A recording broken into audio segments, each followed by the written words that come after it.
What's going on, everybody? Welcome back to another episode of Chicken Bone Alley. I am your host, David Rogers, along with my I just found out, non-coffee drinking friend, Racing Jason. So, man, I knew he was weird. I couldn't imagine. I couldn't imagine walking into a Starbucks. Oh my God, that would just turn my stomach. Oh, I can't stand the smell Starbucks of it. turns my stomach too. I mean, for multiple reasons. One, I don't even know how to order a coffee there. I can't speak their language. But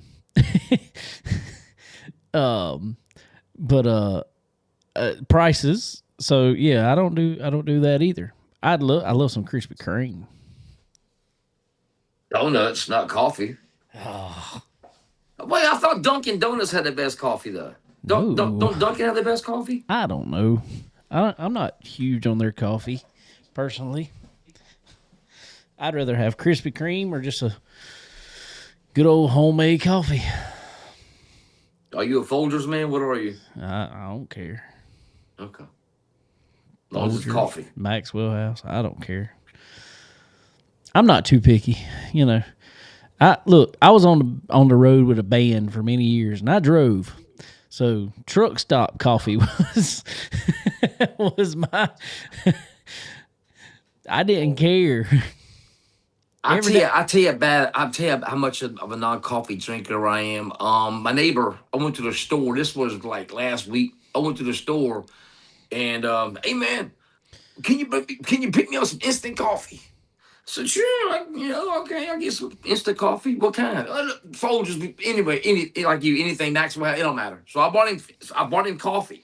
I bought him the wrong stuff. I didn't know what instant coffee was. I thought it was the same stuff that you scoop, put it to the coffee maker, and it makes your coffee. See, I'm not gonna lie. I think they got too many different versions of it too.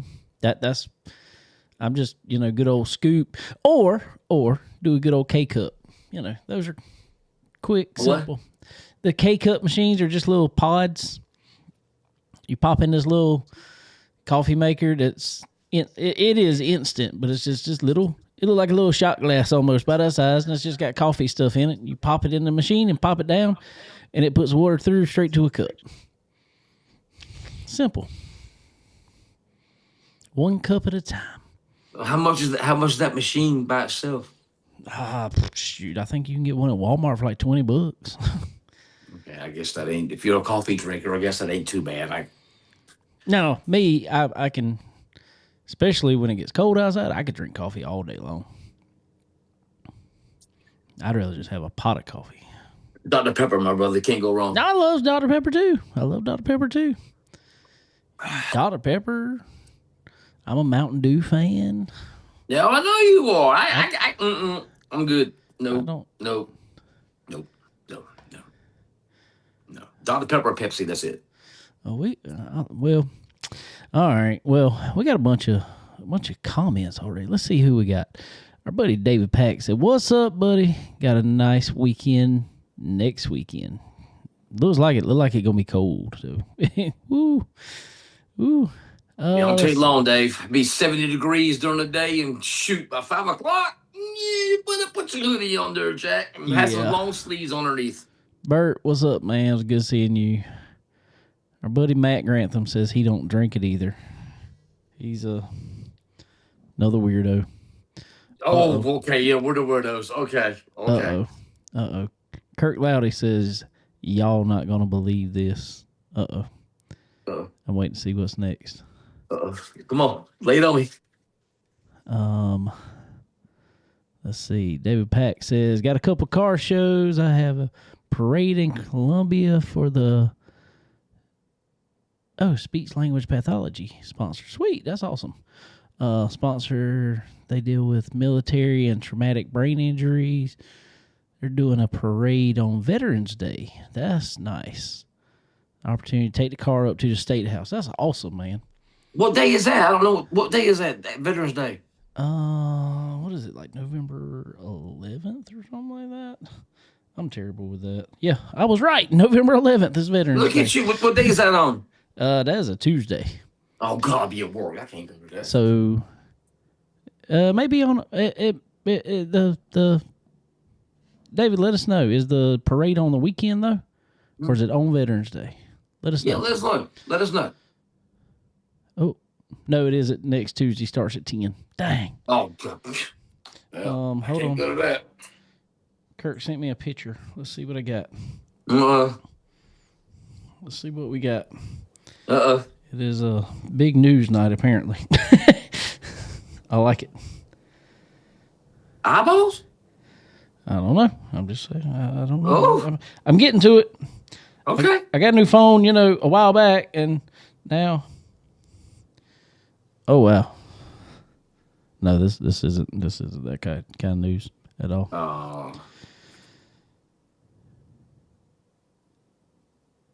Green Mountain K-Cup caramel vanilla cream with Nesquik chocolate syrup.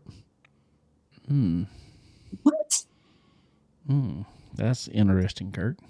And he's got a Cocoa Real Gourmet Cream of Coconut with Dunkin' Original Blend. Yeah. He said he's not a big coffee guy, but he likes a foo-foo coffee. That you definitely have a foo-foo coffee there, Kirk. Now, I mean, I wish I could post this picture up. My God. You know what? That sounds like ice cream. Don't it sound like coffee? Yes, there's a lot of flavor there. I'm just like, I do like my cream and sugar. Just regular old cream and sugar. But that's... Do you like any hot drinks? Hot chocolate. Hot chocolate? Okay. I drink hot chocolate. I will drink hot chocolate. But it's been like 20 years. I talked to somebody the other day, and they were like, I don't like any hot drinks. I'm like, what's wrong with you? Yeah. The hot chocolate, God, it's been forever. So, forever. Yeah, our buddy Burt Ramsey on here. So he had a fun time this weekend over at Dillon. He ran Vintage and Challenger, but they were back to back too. Finished all 55 laps, he says. Both okay? Okay.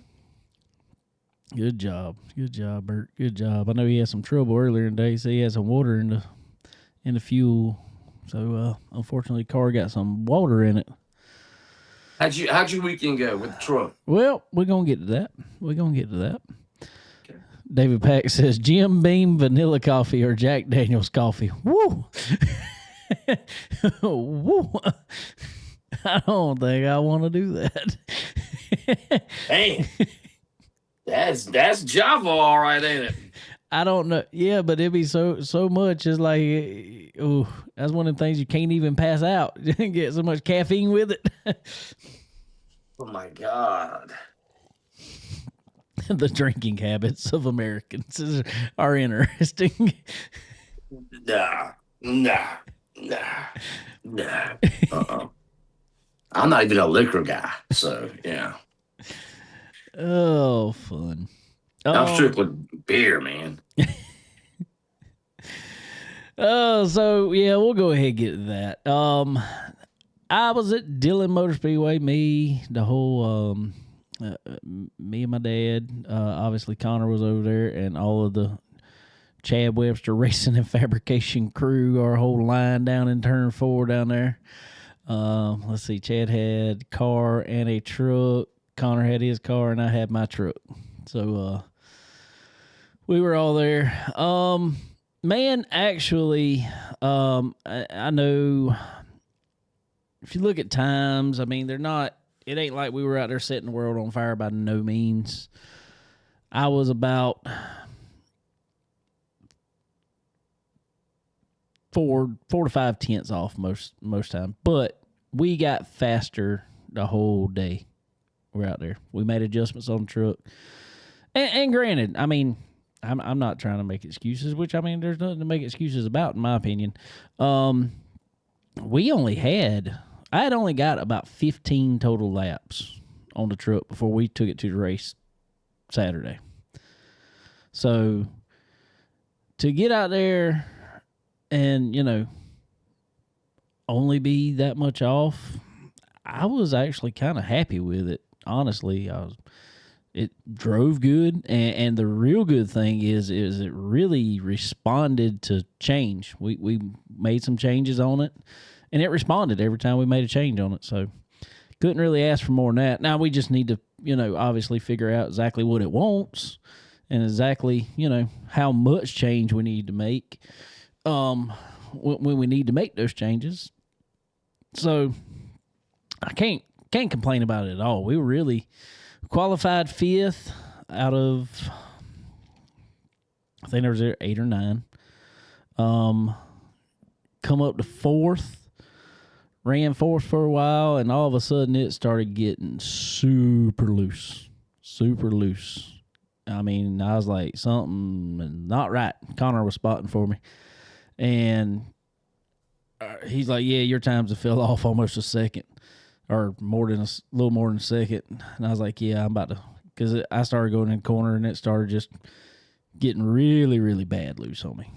So I was like, yeah, I'm coming in. Something's wrong. So brought in, actually had right rear. We had run over something. Right rear was going down on it. Oh, wow. Yeah. So, I mean, it just is what it is. I mean, it wasn't bad. It started smoking a little bit, but we had, we messed with power steering. Obviously, we had power steering a little over full, and it just pushed a little bit of fluid out the cap, and it just got on the exhaust. I mean, so that wasn't really nothing. So, yeah, I mean, to be running 4th with it first time out, I'm not upset about it at all. Like I said, we got some changes to make and some things that we need to touch on with it. Yes, sir. How many laps did you were left when you pulled in? I think I made 21 out of the 40 laps, so it was just over halfway. Halfway? Yeah. Okay. Yeah. All right. How come you didn't change the tire and go back out? There was no cautions. So caution free. Oh, wow. Caution free. By the time we would have changed the tire, I'd have been 5 laps. 2 laps down, 3 laps down. Yeah. We wouldn't have gained any positions by doing it. So could have been like a test, It could, but the problem I would have had with it is the trucks run 2 new and 2 scuff. Well, the scuff they run are the ones that are the new ones from the prior race. And the only scuffs I had that I could have even thrown on it were some old stuff we had sitting there that Stagger wouldn't even be nowhere close to right. Just, it wasn't worth throwing on there. Gotcha. Yeah, I got you. So I got you. Being on the right side too, so because that was the side our new tires were on. So I'm gonna later on when we get into the deal. I got a soapbox I want to build. Talk about tires. I got me a soapbox. All right. And I need to stand on that thing later on. Well, I got something else to talk about with tires actually. Okay. That I want to throw out there. I know some people saw from, and I hope I'm not overstepping my brother Chad Webster. I'd love to get him on here to talk about it if he wanted to. I'd love to have Ron Barfield to come on here and talk about it if he would want to from the track. What we got going on? Well, wait a minute. Yeah, you done brought the man into the mix now. What you got going on, Dave? Well, let me tell you what happened. Oh boy. What I saw happen anyway, and this is from a outside view from both of them. Now, like I said, we're down there with Chad and everything, but I see what goes on. Nobody's blind. All right. Saturday morning, we all have to go. When we get there, we go to the tire barn, and Charger gets their scuff tires. They get 4 scuffs. Like me, because I had no scuffs from before, I got 2 new tires, 2 scuff tires. Let's see. And there's a couple. Street Stock, they get scuff tires. All 4? Yes, all four. So Tire Barn's full of all kind of tires, and they're different tires too. That's the thing about it is, like trucks, we're running on 45 stars, F45 stars, which is the same thing like the Cars Tour runs on. Charger was running on F45s, standard F45 scuffs. I'm trying to think. I can't remember. Street Stock's running on something else. They're like I'm not sure what they were running on. A 48, or they might have been running on the 25s. I'm not sure. What they run on. Regardless, there's a bunch of different tires in the tire room. When you go over there, basically what they do, they got stacks of tires. And they draw a number. They got all those stacks numbered. You draw a number, and that's the stack of tires you get right there. Right. Yeah. So, I mean, when you're running the scuffs, especially, that's how they do it. So, I mean, they grade the tires as A, B. A lot of times, I don't know what exactly was in Charger this week. I didn't look. But a lot of times you got like 1A tire, and then you got like 2 Bs and maybe 1 C, depending on how many good tires they got. And they try to, they just make sure they got enough to set every set like that. Well, what I'm 99.99999% sure happened,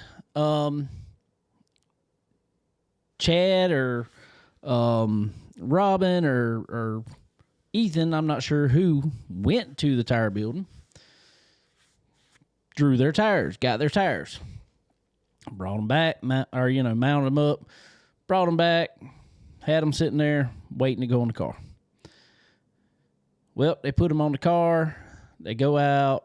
I think they might have made a couple laps, second round of practice, just to make sure, because that's going to be your race tires.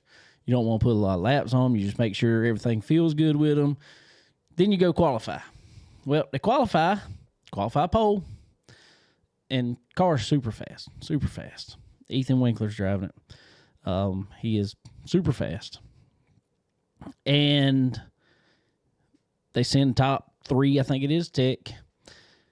Well, they throw him out because 2 of the tires, instead of being F45s, they were F45 stars. Scuffs. They didn't pay no attention. The tire room, they mounted them up. Mm-hmm. I mean, it's like, all right, you gave me these tires. Yeah, they must be in a certain stack, right? You got the number? They were in that stack right there. And that's what they were. So how the hell is that their driver's fault? That's it's kind of our thought, too. All right. I think, I don't want to speak for him, but there's probably, I'm going to tell you what I would have liked to see. Just me. I'm not even going to speak for anybody over there. I'm going to tell you what I would like to see. Being that it happened. Okay, I get it happened. But let me tell you, I've witnessed some of this F45 and F45 star stuff. I'm going to be quite honest with you. I do not think the F45 stars are any faster scuff-wise than the F45s. In all honesty, they may not be quite as good, in my opinion. That's just my opinion. But regardless of that, my way of thinking is maybe, in a driver's meeting or something, instead of, because when that happens, all of a sudden, you know how it is in the pits. Everybody's just all of a sudden going around. They got through out. Oh, yeah. Yeah. They're cheating. Yeah. In my opinion, at the driver's meeting, it should have been addressed by Ron or whoever. Said, hey, look, we messed up. We gave him the wrong stack of tires. We mounted them. Whatever. We messed up.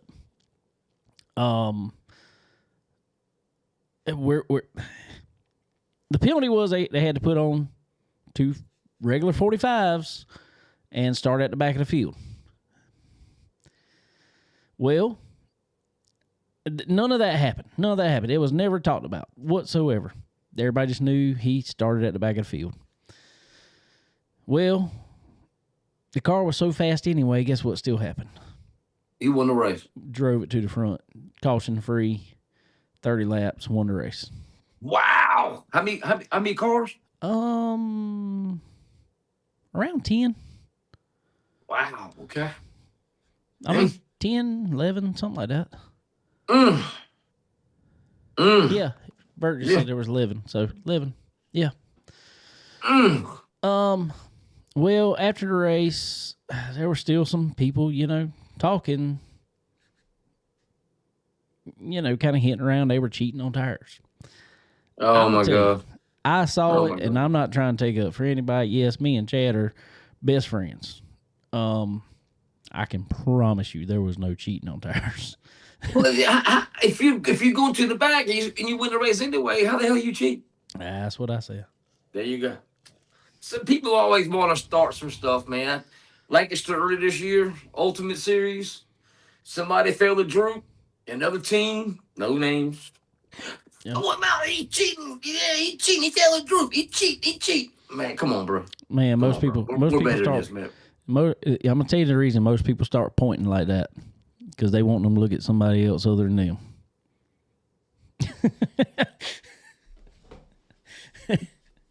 That's why most of the pointing goes on. Okay. Makes sense now. Now you said that. Yeah. Dave, shed the light on another subject. As long as you can point it at somebody else, ain't nobody looking at you. There you go. Don't pay attention to somebody else. Don't look it up. I tell you, this is kind of a funny story. Joe Gasaway, NASCAR story. Oh, Joe Gasaway, the Gasaway brothers ran stuff, back in the day. So Joe Gasaway, they were at Nashville, and Bobby Allison had left side tires on the right. And I forgot who the guy was. The guy in his car. He said, "Joe Gasaway, come here. Joe Gasaway, come here." So Joe comes walking over, and Bobby's got left side tires on the right. Oh, Gasaway said, "Oh, I'm going to fine you $2,000 a tire." Bobby said, "Wow, Joe, he's got them on the right there, too." Joe said, "We ain't looking at him. We looking at you." Oh, Wayne Lottler finished second in the race, and he just said, "I gotta take up with teammates. All good." Now, man, I promise you, I'm really, if something was flat out wrong, I would call it like I see it. And now, in saying that, I like it when the track, I don't care if it's wrong. There needs to be a penalty for it. Okay, there was something wrong. Started him at the back and gave him, had to get other tires that had 0 laps of practice on them, so you don't have a clue what's going to happen there. But, man, I'm going to tell you, and I know my word may not mean much to you, but I can promise you, there wasn't no funny business on them tires. That was a track thing, I can promise you. So, I don't know. I mean, I know everybody's going to see it whatever, but, I don't know. So anyway, to me, the penalty justifies it. You put him in the back, he wins the race anyway. On tires, there's never been had a lap on in practice. Mounted him, put him on, won the race. It should be okay. There you go. I guess. I mean, I know there's always it's the look. It's the look, and that's why I say that I really wish the track would have said something. Because when the track don't say anything, then it makes it look that much worse. Fishy. Yeah. It looks fishy. I don't know. I mean, it sucks. I hate it happened. I can promise you, Chad and he did get all 4 out of that building. I was there with him. He got all 4 out of that building. Anyway, it's something else. That's why I say I wish the track would stand up when there's a mistake that was made, and apparently it was not. But whatever. So anyway, They let's see what else happened over at Dillon Motor Speedway this weekend. I spotted for Little Ricky Locklear in street stock. He started pole. They had a 50-lap mass street stock race. Oh wow! And how many showed up? There was a better crowd, I will say. I'm trying to remember how many there were. I don't know. There was probably 10 or so. Man, I know. God, I remember back in the day, man, used to be like 20 of them guys. Dude, I know. I'm hoping this big race coming up at Florence Motor Speedway, and I need to talk to Boo Carlisle. I might have him on here next week, and we'll talk about it. I'm hoping he's got the Clash at the Mason-Dixon going to be at Florence Motor Speedway. I'm thinking that's going to bring some good cars, good car count. So what's the date on that? Let me see if that's the first or second weekend, real quick. Because the Florence race now is a 2-weekend deal, which I like. But I'm getting confused on which race, which weekend, which race is. Let's see. The Clash at the Mason-Dixon is on the 15th. That's Saturday. That is a Saturday. Gotta be at Cherokee that Sunday. I might can do a double. There you go. But that should be a good race. Like I said, I'll talk to Boo, see if I can get him on here next week, and let's talk about it a little bit. But they're paying good money for that race. For a street stock race, that is let's pull one up here. Oh god. Oh god. I'm hitting all kind of buttons. Anyway, I think they're paying $1,500 to win, maybe. Oh wow, that's good money for them guys. That's real good money for them guys. It is for sure. I'm trying to. There it is. Yes, $1,500 to win.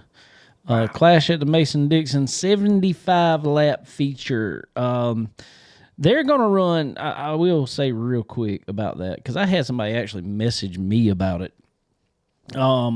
Which is fine. Well, I'm glad to talk to you about it. But what I will tell anybody on here is, I am not affiliated. I mean, I try to be good friends with the promoters of both racetracks around, or any racetrack around here for that, by all means, because we need to help everybody out. But I don't do anything with rules of no means at any racetrack.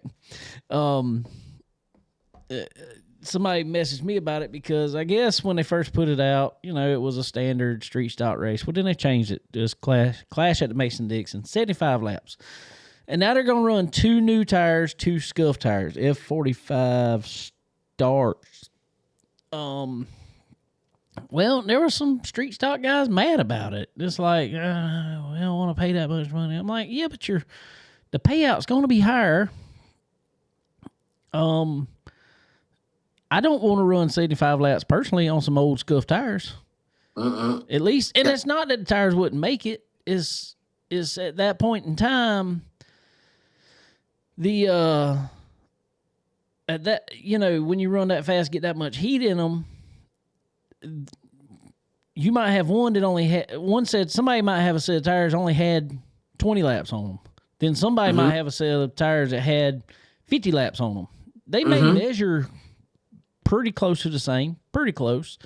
But when they heat up at about a 50 lap, one of them going to start falling off hard. Yes, sir. Where did they get the scuff tires from, Dave? They're normally, especially the Stars, that's stuff that's coming off of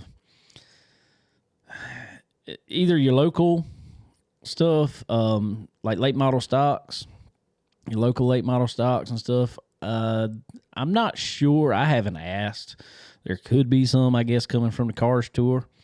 trickling down, which would be a tough tire to run on because they run them hard for many laps. I don't particularly want those, but we're going to end up getting them. But a lot of them, I think, right now are they've built up enough. I think most of them are coming from just your local class, your local late model stock classes, and like us, like the trucks. And when we run them, we may run them 2 races, 2 40-lap races, one time on the right side, or one time on the left side, one time on the right sides, and then we take them off. And do what with them? We just give them back because we're not going to do anything with them. So they measure them, grade them as a scuff tire. And so that's what I'm saying. There still might be they still might be a good tire, but I don't want to run 75 laps on it. All right, let me think about this for a minute. Okay, so I'm in the tire trailer, and you got that stack right there, and I got this stack right here. How do I know that your scuff tires are better than the scuff tires that I got? How do I know that? Don't have a clue. The only thing you can do is measure the hole depth in it. Okay. Just measure we got a gauge sticks down. There's little wear holes. It shows how much rubber you got left. Do what? It's a gamble, bro. Yeah, it is, but it's the same you're getting every week. On a normal week, nobody's getting preference over any tire. It's you go in there, like I said, you draw your number or however. Look at a draw, yeah. Look at a draw. You might get a good set, you might not. And I'm gonna tell you, towards the end of the year, there's a lot less good sets than there are. I mean, yeah, this time of year, yeah, man. Then after all these big races going around, we get a bunch of scuffs back. Start the year over with. Wow. Crazy. Wow. That is unreal, man. Oh my God. I feel for you asphalt guys. Oh my God, bro. Y'all got way too much yonder stuff to worry about, man. Well, yeah, but I'm gonna tell you, dude. I'm gonna tell you, and that is where it's good and it's a bad thing.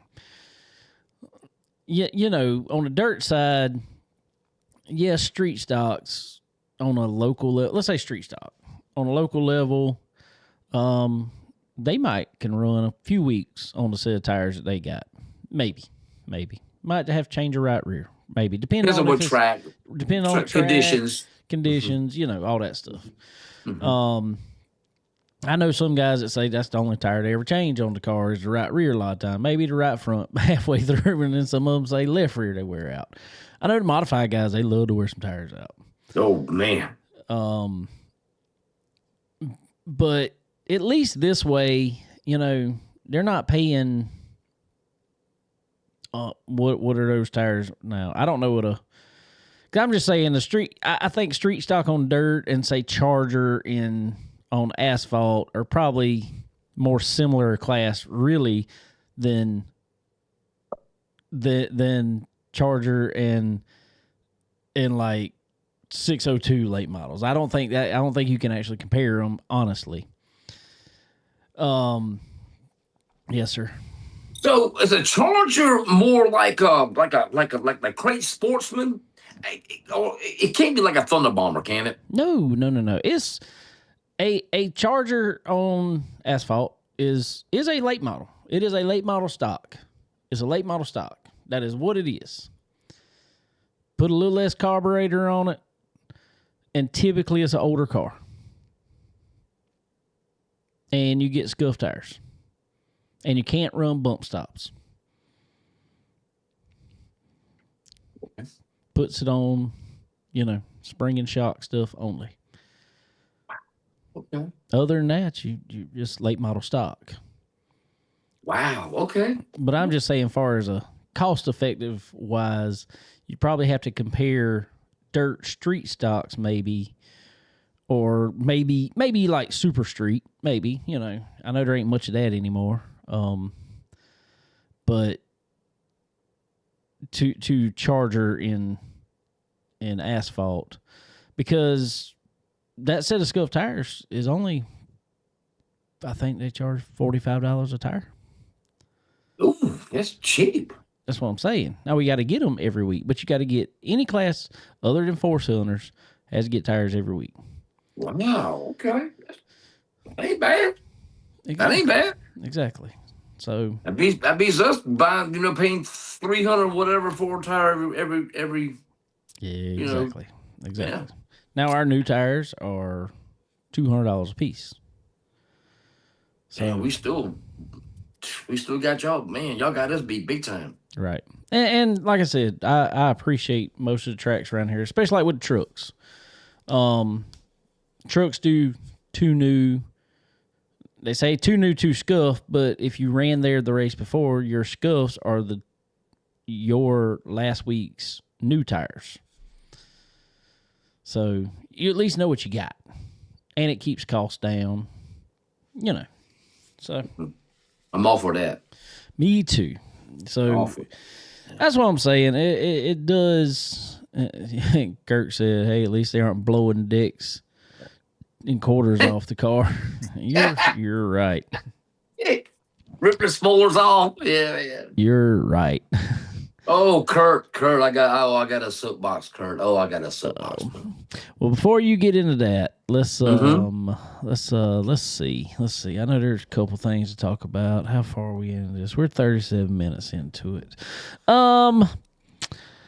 Let's go ahead and get let's run through it real quick. Like I said, I spotted for Little Ricky. We get started at street stock. He actually led up until about 10 laps to go and got past. Just wore his started getting loose off, just wore stuff out. And Jimmy Naylor passed him, and he had that car on a reel. Jimmy's figured that one out. You need to send me next time you see it, send me a picture. I'll do it. He's all Jimmy Naylor. Let's see. I'm trying to think what else there was. Didn't Ed win a Habitat race or something in the Jimmy Naylor motor? Probably. I think he did. Probably so. Jimmy's had a pile of fast motors. He's got one in that car he's got. Oh, does he really? Yeah. Oh, yeah. Jimmy Naylor. Trucks, Willie Granger won it. Let's see. I'm trying to remember a little bit of everything else off the top of my head. Late model Anthony Adams won. There was a big wreck in late model. Big wreck. It was rough. Out of turn 4, Jake Locklear got spun. And when he spun, Randy Benson was kind of coming right at him. And he tried to lock it down, but everybody behind him just piled in. And when they did, they just hit head on each other. Wow. It turned Jake's car so hard into the inside wall, and it was right in front of my trailer where it happened. So I watched the whole thing. It broke the inside wall. Hey, dang, son. Yeah. And Randy's car went up in the air and just slammed back down. I mean, it was rough. It was rough. Son. Both those cars, it knocked the whole rear end out of Randy Benson's car. I mean, it broke shocks. Springs was falling out of it. That's impact. Yeah, that was tough impact. He had to sit there for a while. Sniper, what's up, man? I would assume I didn't talk to either one of them, but I'm going to assume probably both of those cars gonna have to be front and rear clipped. Probably. Yeah. Well, it's better than the junkyard, right? I guess, and I mean, you never know. As hard as they hit and twisted and bounced and everything else, if it ever gets that center section, this is a junkyard. I mean, you never know. I don't think it got that far, but because they wasn't at the high speed part of the track, but it's just, it was rough. I know Mr. Dennis Brown won the Masters Legends division. Sniper said, call him for a drenching Friday night. Ruh-roh. I hope we're not talking about in Charlotte. Oh my God. Oh my God. And in all honesty, I cannot remember any of the rest of them. Connor finished third. Connor finished third in Charger. So good for him. Good for him. Way to go, Connor. They fought the car a little bit all day. Yeah, handling was decent. He just, I don't know, couldn't get the speed he needed out of it. So anyway, all right, before we I know we got some, obviously some more Charlotte stuff to talk about. We got NASCAR stuff to talk about, but let's go ahead and get a word from our sponsors before we go any farther and go all into it. So we'll be right back. Are you ready to unleash the true potential of your ride? Tired of feeling held back? It's time to experience the Pro Fabrication difference. At Pro Fabrication, we don't just build headers and exhausts. We engineer performance. Crafted with precision from high-grade materials, our systems are designed for one thing: maximum power. Feel the instant increase in horsepower and torque. Hear the deep, aggressive rumble that turns heads. Our expertly designed headers optimize exhaust flow, while our performance exhaust systems deliver that signature sound that you crave. But it's not just about power and sound. Pro Fabrication means durability you can trust. Built to withstand the toughest conditions, our headers and exhaust are an investment in long-lasting performance. Whether you're hitting the track, conquering the trails, or just cruising the streets, Pro Fabrication gives you the edge. Experience smoother acceleration, improved field efficiency, and that unmistakable feeling of pure driving exhilaration. Don't settle for less. Upgrade to Pro Fabrication headers and exhaust today. Pro Fabrication headers and exhaust. Quality that wins. Chicken Bone Alley is brought to you by SRI Performance. They are your one-stop shop for all things racing. Do you need performance parts? Look no further. They offer a wide range of high-performance parts for various types of racing, including stock car racing, dirt racing, and more. SRI Performance also has the most knowledgeable employees in the industry. If you're looking for that hard-to-find part, they've got it. And if you're wondering how to make it work on your car, they know it. Check them out online at www.sriperformance.com. And when you do, don't forget to use the promo code CBONE10. That's C as in chicken, BONE10, and get 10% off at checkout. Tired of leaving performance on the table? Ready to dominate the track? For decades, Earl Ramey Racing Engines has been the secret weapon of champions. We don't just build engines. We craft precision, engineered powerhouses designed for one thing: victory. From meticulous machining to expert assembly, every Earl Ramey engine is built with uncompromising quality and a passion for speed. We understand the demands of racing, and we deliver the reliability and raw power you need to cross the finish line first.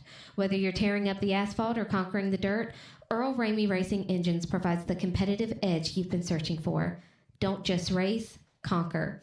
Contact Earl Ramey Racing Engines today and let us build your winning machine. Stock Car Steel and Aluminum is a full-line steel service center stocking thousands of sizes, shapes, grades, and types of metals and plastic. If you need it, they have it. And if not, they work fast to find what you need and get it to you. Stock Car Steel and Aluminum also has the ability to cut orders to your specifications as requested. Their dedicated team not only brings many years of experience to the table, but they are always ready and willing to lend a hand with anything you may need. Stock Car Steel and Aluminum. Your material needs are covered here.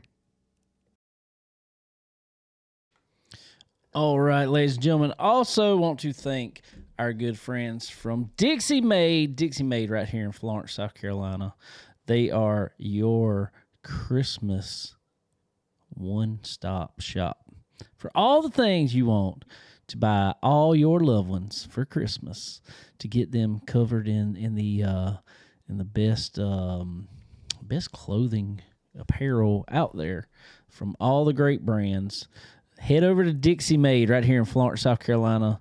It's one of the it is a great stop. Coming in for the 400 weekend at Florence Motor Speedway, or any of the time, traveling through, going up to to Charlotte, or going on vacation or whatever, stop in right here at Dixie Mae's, right off the interstate. Not even it's just a hop, skip, and a jump right over the way. So stop in and see our friends over at Dixie Mae, and you will not be disappointed. Also, Fresh Chef. Man, I'm going to tell you, if y'all didn't do it this past weekend in Charlotte, you better do it this weekend in Charlotte or Concord or any of the places up there. Check out Fresh Chef. Just Google Fresh Chef when you're in there. There will be one pop up near you. Promise you. Daily food and drink specials. One of the best atmospheres around, and just all around good food. So head over, check our friends out at Fresh Chef. Tell them you heard about them on Chicken Bone Alley. Also, MPM Marketing. www.marketwithmpm. Wrong hat, Jason. It's okay. You got to know somebody in this game if you want to move up in it. Head over to www.marketwithmpm. Get hooked up with our friend Tanya over there. She knows all the ins and outs about getting you moved up through this sport. So head on over, talk with her, and you will not regret it. I promise you. So I guess Jason is going to get his hat. Can't find it, Dave. You can't find it. It's somewhere around. I promise. It's close. It's close. It hadn't gone far. No, it's in this house. It's in this house. All right. So I'm gonna leave it up to you. Do you want to go ahead and talk some Charlotte, or do we want to go ahead and cover some, while we were talking about asphalt, go ahead and cover some NASCAR stuff? Well, I want to talk about tires. Well, let's talk about tires. Dave, I watched the national hostage situation at East Alabama this weekend. When you spin out, then bring out a caution, and it's a 100-lap race. I'm not gonna tell the driver. I love everybody. You know this. But it's not just that driver. I guess it don't matter about the driver a lot of times. It's just like follow the rules. Track needs to follow the rules. It's not about the driver. It's nothing personal. When you spin out, Dave, on purpose and come into the pits and change tires and you don't have a flat tire, why they give you 2 laps? Well, okay. If we were talking NASCAR or something, up here, yes, maybe we can prove spin out on purpose. That's the only reason. That's the only reason I could think is you can't prove intention. If everybody gets 2 laps after they spin out, everybody gets 2 laps. Do we like it? No, because we know. I mean, it's, you do that little eye test on it. That didn't look right. That didn't look right. Blatant. I mean, that was just blatant last night. That was blatant, bro. But you are going to open a can of worms, because when you do, then the next person spins out and comes in. How do you know they didn't spin out on purpose? That is... Yes, we all know. It's been done thousands of times. We all know it. Is your nose itching? Is your face itching? I mean, Clint Boyer, is your arm itching? Where's pizza? Yeah. I mean, Dale Jr. Bristol. Yes. Shouldn't there be a tech guy down there in the hot pit area and say, hey, he ain't got no flat tire, man. Let's go green. Let me tell you what they did at Florence Motor Speedway. Okay. And this is just on a local level. Okay. Which I guess that race would be considered somewhat on the local level too. I mean, it is a bigger race, but it was unsanctioned though. Yeah, it was unsanctioned. Yeah. Florence Motor Speedway, they were having some trouble with guys in certain classes. Make a couple laps, all of a sudden they spin out, cause a caution, whatever, or, stop, cause a caution, whatever. All of a sudden they come in and we're changing tires. And, they go back out. Well, these are classes that had scuffs. you were given scuffs to run, and those were your race tires. Well, when you come in and change tires, it's like, okay, what were you putting on it? It wasn't a tire that came out of the building. So what Florence Motor Speedway did was like, okay, you can come in and change a tire if you need to, but you're going to come down right in front of the tech shed, because tech shed's right there on the front straightaway. You're going to come, we got a wrench, we got a gun right there and a jack. We got a tire for you. They were running the same scuff in every class. So it was the community spare tire. I mean, if somebody ran it, they went and got another one. And if they changed tires, that's what they had to put on. Well, let me tell you what. A lot of people stopped spinning out and changing tires in the middle of the race.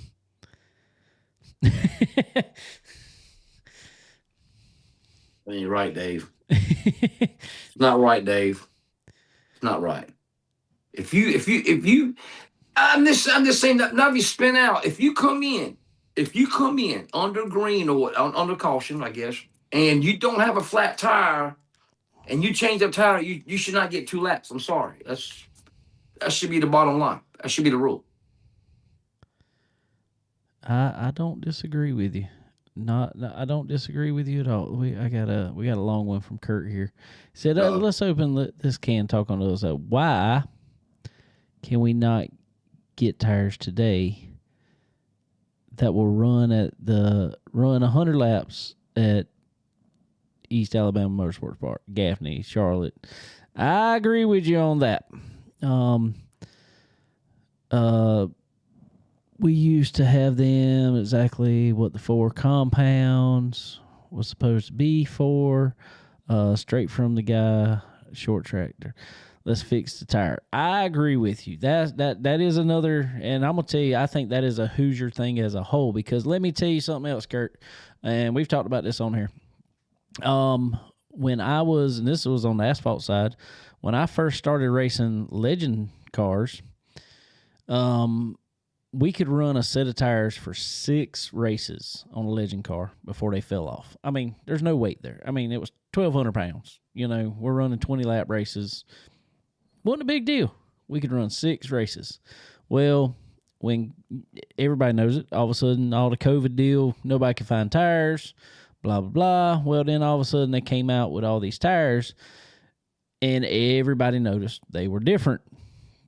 Legend cars even went from you could make them last 6 races to now you're falling off 4 to 6 tenths in 2 races with those same tires.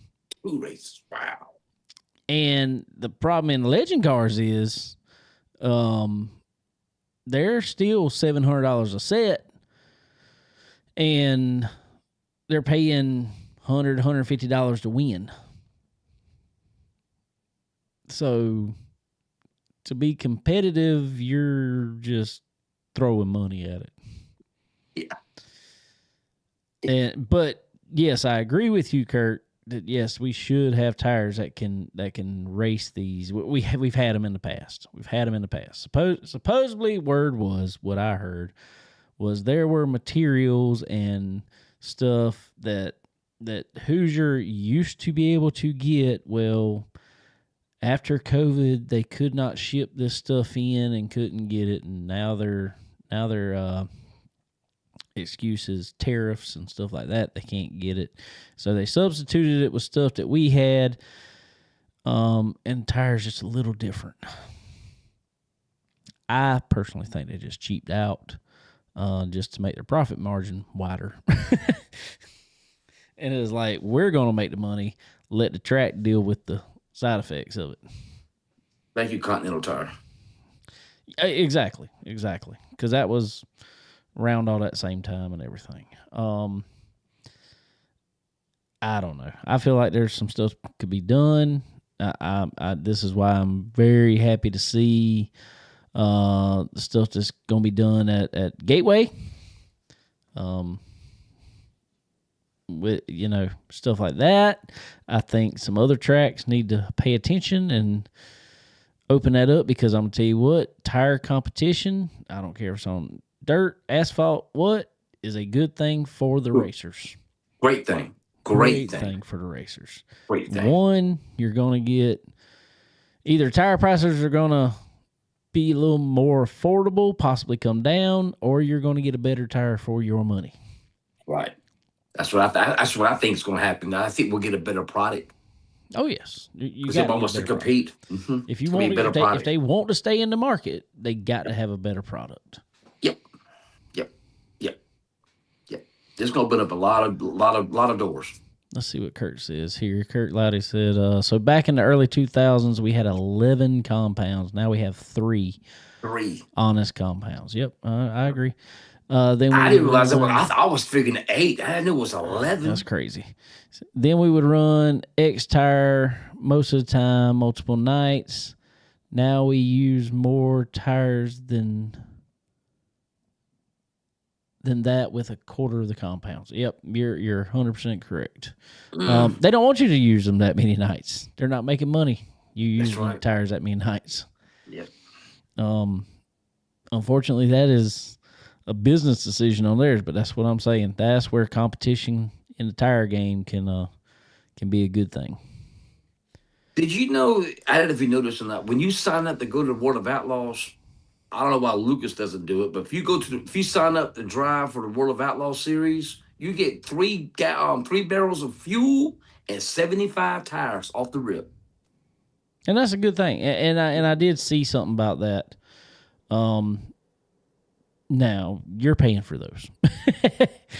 Along the way, you're paying. Yeah, well, when you sign up, because you got to pay. Yeah, I get that. I do. I get that. But still, 75 tires and three barrels of gas. Hey man, sign me up, man. Let's go. Oh yeah, for sure. I mean, at least you got something to show for your money there, your entry fee per se.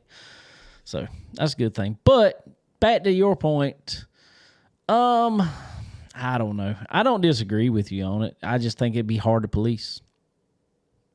If you have a tech guy standing right there at the hot pit, oh, you ain't got no flat.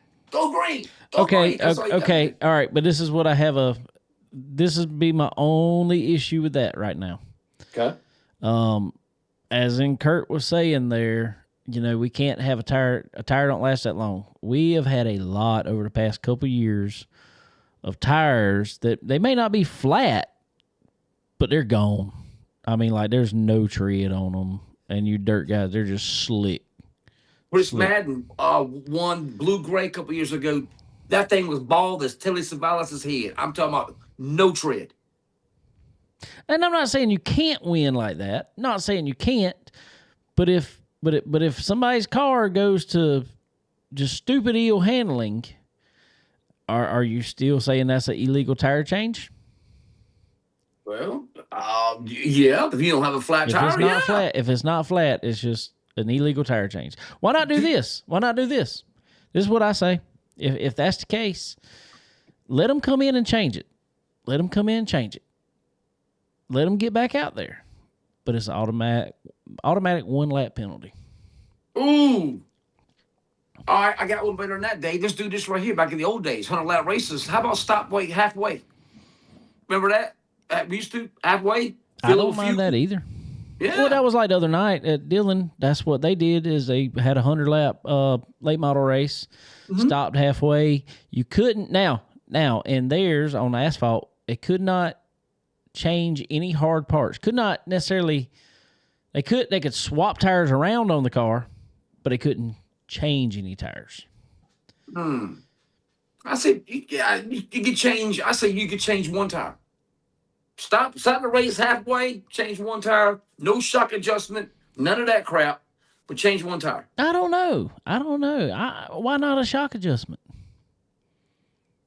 Because I think you're doing too much to the car then. Because I like the no hard parts changing, but adjust what you want to adjust. So don't make a shock change, but you can adjust that shock. Exactly. Yeah, I'll go with that then. And fillable fuel. Okay, I can do that. Fuel. Put fuel in it. Move some. If you need to change some cross weight in it, or if you need to on asphalt, if you need to work, put some rounds in the track bar, something like that, do it. Do it. Let's make the racing good there at the end. Let's have a battle for the lead. Because if you come in, that's my thing about it, is if you have a race like that, and I've seen those before where you can't do anything but change tire. Okay, well, if everybody started the race on new tires, you're coming in, everybody can change one tire on dirt, especially, most time even on asphalt. They're going to change the right rear because that's the biggest tire. But you put another new one on it, the leader's going to do exactly what he did in the first part of the race. And I'm not saying he's wrong for doing that because he set his car up right, but you're not doing it to promote any competition. You're just doing it so they can make it to the end of the race. So if you're going to have a pit stop, let them adjust. Yeah, okay. All right. I'll go along with that then. Yeah, all right. I no problem with that. But no problem with that. But we're not wholesale changing everything. We're not changing springs. We're not changing shocks. We're not doing all that. No. None of that. No. So I don't know. All right. Well, since we're still on, we're talking dirt stuff a little bit right now. Let's talk a little bit about that dirt track at Charlotte.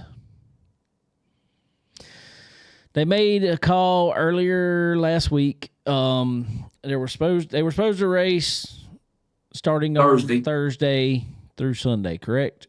Mm-hmm. Thursday through Saturday. I'm sorry. Thursday through Saturday. Mm-hmm. That was the original schedule. Well, I think it was Tuesday. They come out and said, or it might have been Monday. I can't remember. But anyway, they were supposed to load in Wednesday, tech, and then start racing Thursday. They made the call earlier in the week that they would not load in until Thursday and tech that day, start racing on Friday.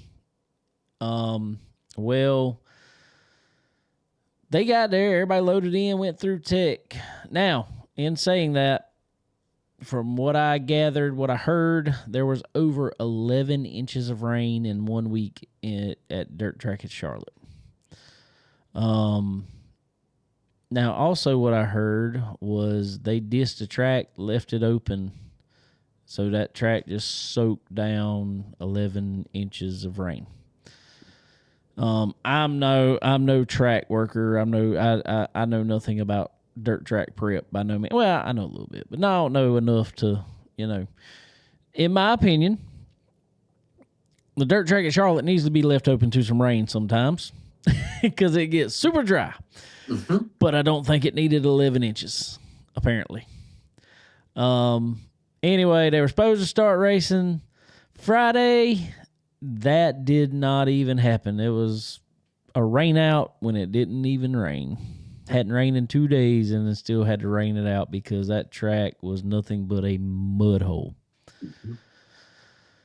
Finally started racing Saturday, and man, I've seen some pictures and videos that they would put some motocross tracks to shame. Yeah. This is the first track I've ever seen. I mean, you might have seen them, but this is the first track I ever seen. I looked at it on a video, and I was like, wow, that's interesting. I said, that track has 2 cushions. You could either run the low line and had a cushion on the low line, or you could run the top side and it had a cushion up there too. Mm-hmm. You know what it looked like, Dave?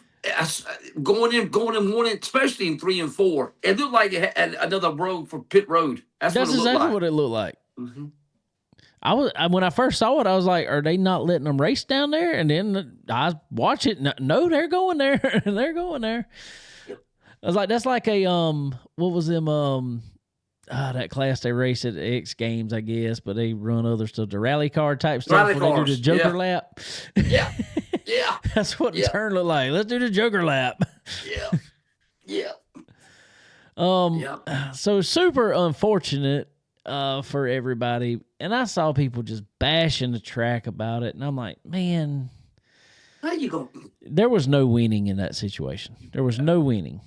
Hey, they could have canceled it easy. They could have canceled it. They tried everything they could to get it in. And I'm going to tell you what, the people talking junk, talking about we got out there and done all this, that, and other. Guess what you could have done? You didn't have to race. Nobody held a gun to your head and said, hey, you got to race. We're glad you did, but you could load it up. You could. Yes, sir. We'll tell you this, Dave. They dissed the track up Friday. Friday evening about 6 o'clock. Everybody was gonna walk on the track, because you know how drivers are. They gotta go look. Man, they told them, get off the track. Get off the track. Yeah, man. Yeah. I mean, it sucks. It sucks. But they were trying. From what I saw, man, they had packed cars and they dissing and road plowing and packing and dissing and plowing and whatever they needed to do, just over and over. Everything that they had to do to try to get the water up out the track. The only thing they could have done, in my opinion, was, work it the weekend before, seal it off when you know the rain's coming. Then it goes to, and then everybody's talking about, well, if they wouldn't have sealed it off, now it's so dry, we can't do that. It's so sandy out here, so dusty. They should have left it open. There's no winning. There's no winning. No. There's no winning. No, there's not. No, there's not. Damn if you do, damn you don't. Yep. I appreciate them getting the race in. Yeah, it stinks for everybody. And I appreciate everybody that stuck around to race. And I appreciate the people that especially aren't whining about it. I mean, like I said, it was your option to race. Nobody forced you to race. So, and then the funny part is everybody, it's been said multiple years in a row, I'm never going back to that, never going back to that. Well, guess who the first ones sign up when the sign-up list opens? Same ones every year. Same ones. And I mean, I know we all had those bad days. Unfortunately, this track doesn't get raced that much. And so when it opens up, everybody wants to go race it. Hey, there ain't nothing you can do about the weather. Not a thing. She ain't never lost a race, brother. Promise you, she ain't ever lost a single one. The track was great yesterday. Yeah, I was going to say, Sunday race, man, that track come around. It was nice. Awesome. It was awesome. It was awesome. Congratulations, Ruggiero, for winning 602, and Michael Leach winning 604. How about Michael Leach with that Earl Ramey racing engine in there? Knew it.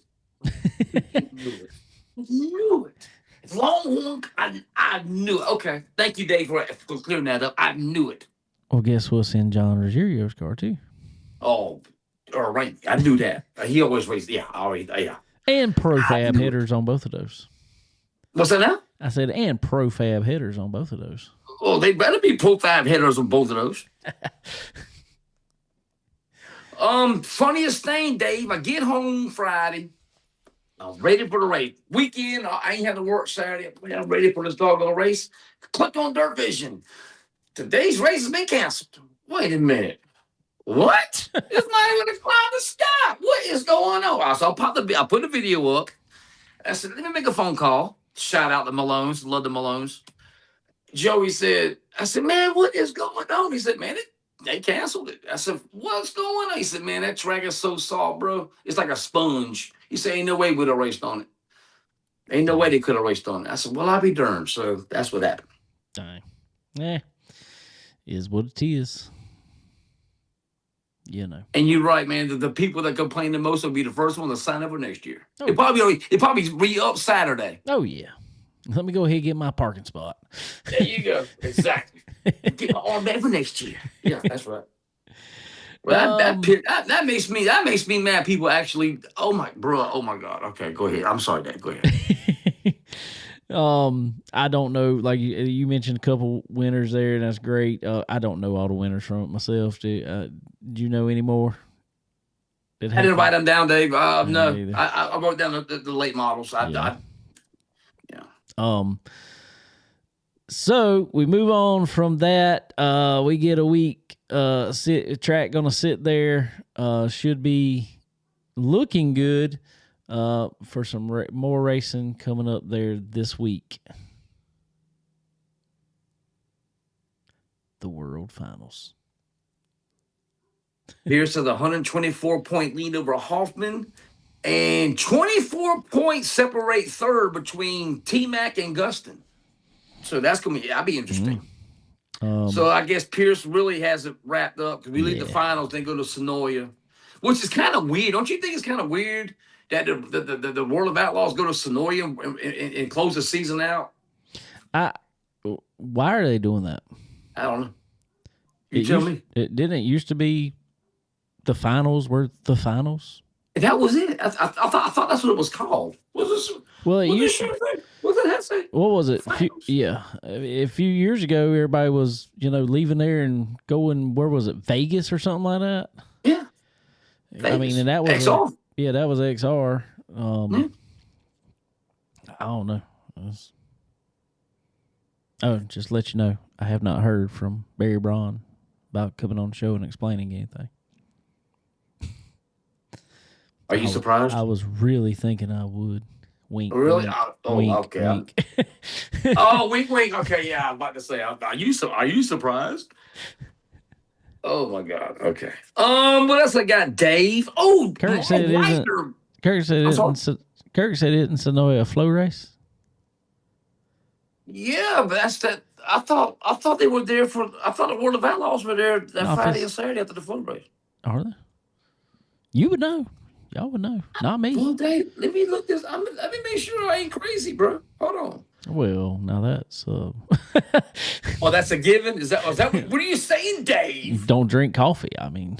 Oh gosh, Dave, come on now. I'm the smart one, right? You might could drink it like Kirk drinks it. Yeah, Dave. Okay, so this is gonna be it. Okay, so wow. All right. So let me check this doggone. Wait a minute, Dave. I'm checking one more thing here. I thought. November.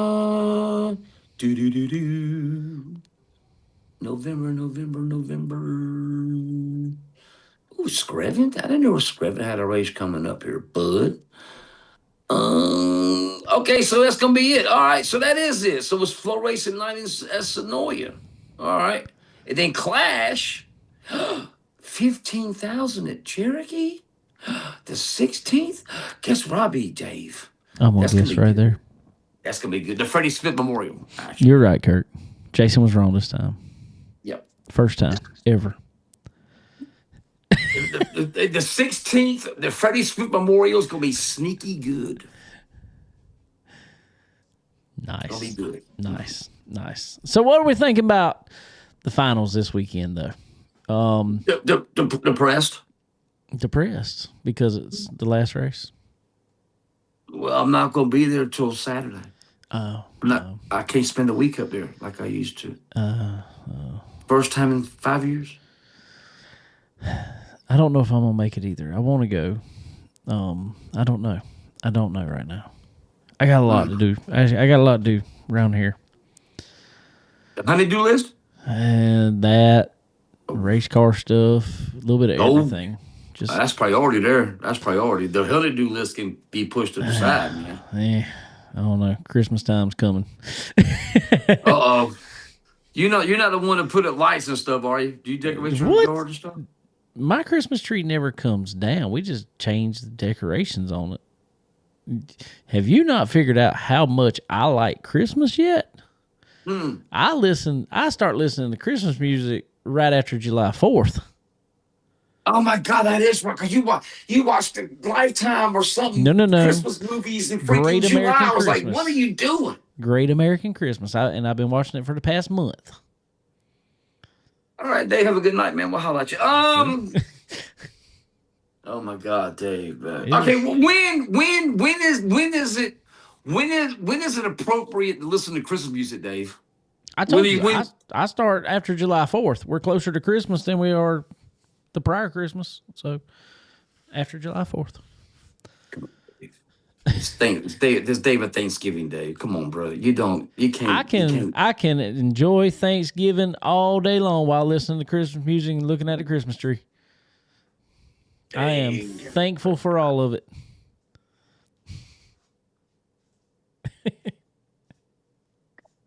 Okay. All right. I don't like to limit my Christmas time.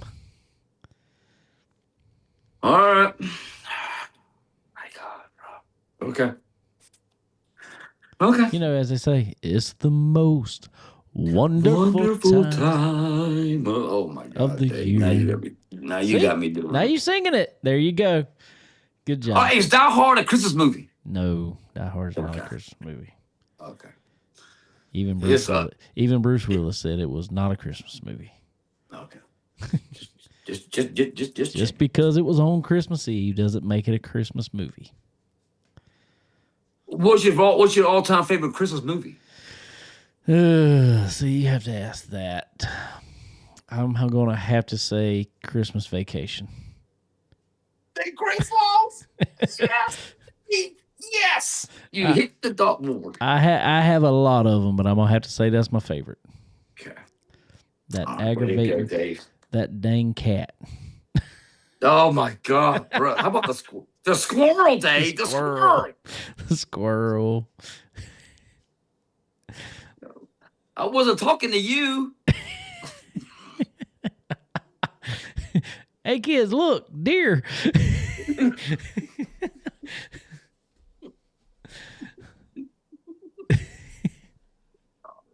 Okay, Dave.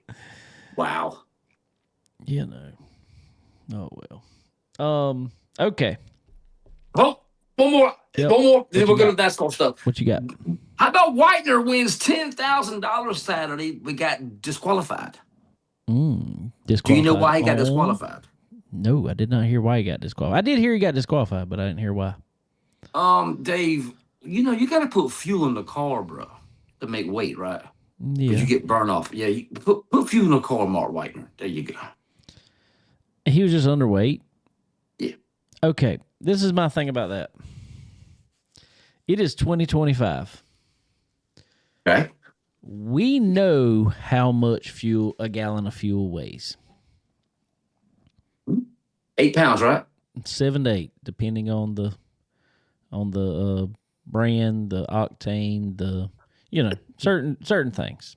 Just it's 7 to 8 pounds. We'll go on the light side. That's what I'm saying. We can go on the light side. We'll say it's 7 pounds a gallon, just for the fun of it. Okay. Why can the track not say you're allowed X amount? Most of it is burn off per lap.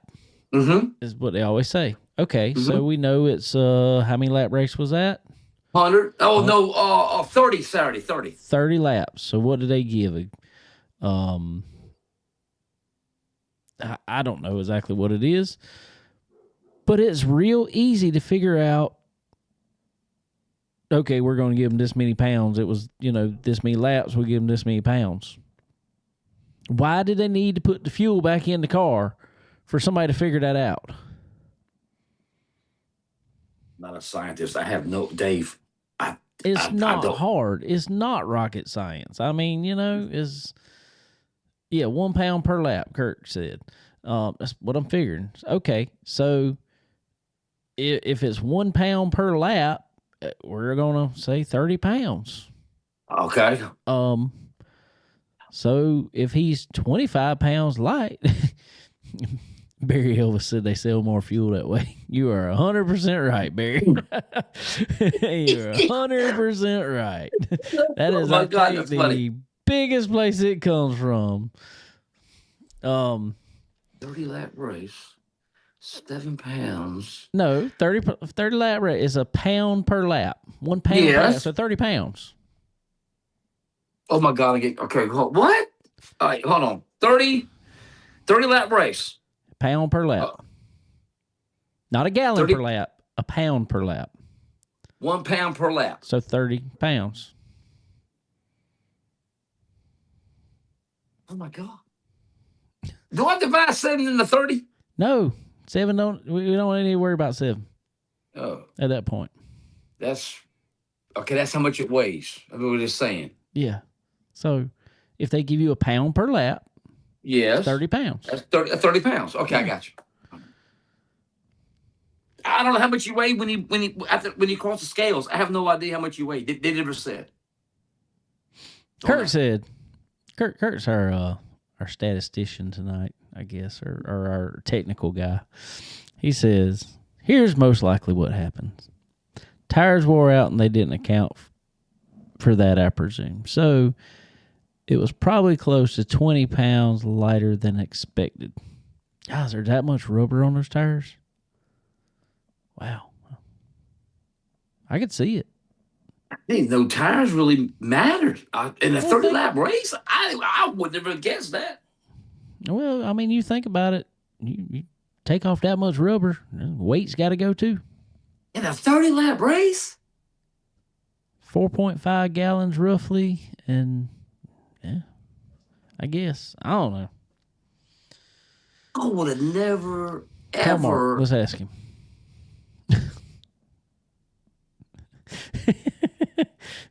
Wow, that blows my freaking mind, man.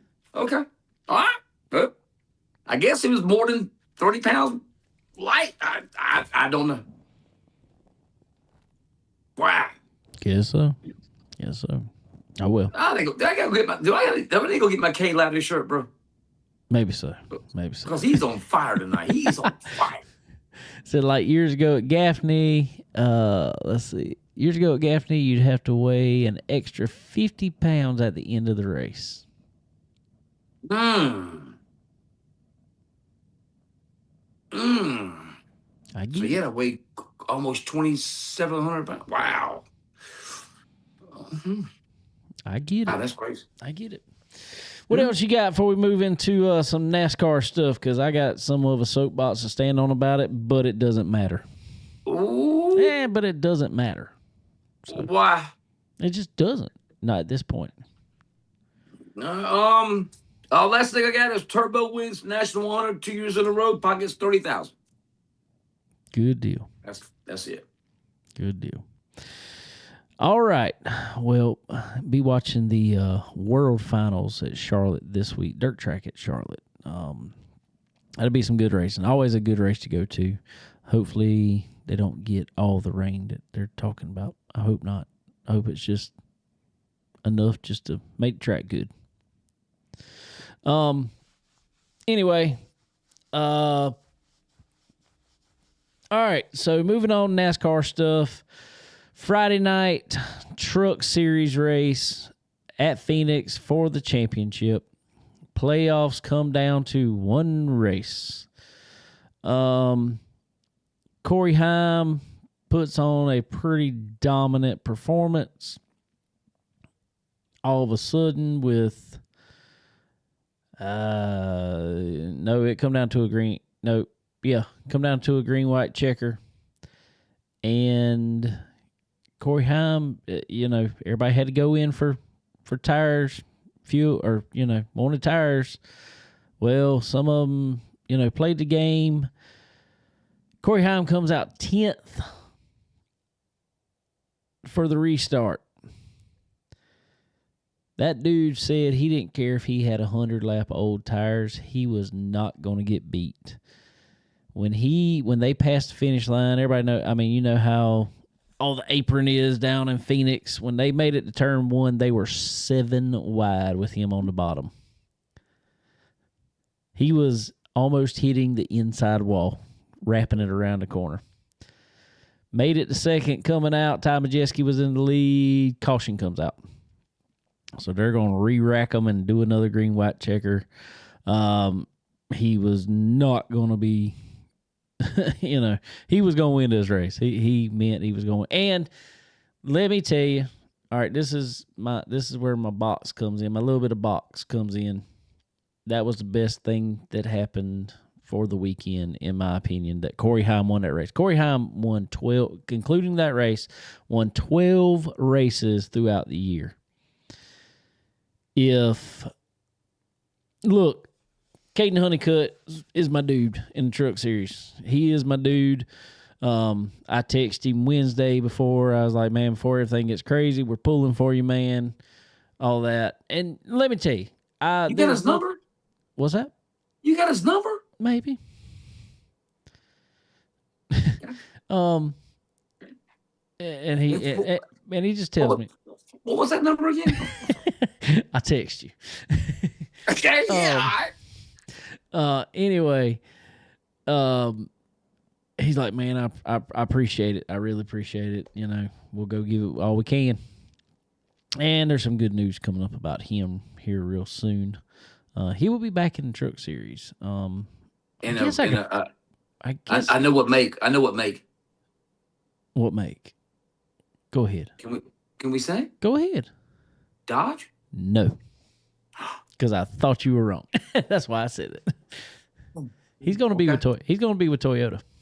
Okay. I'm gonna go ahead and put it out there because it was already put out there. I don't think I'm stepping over anything.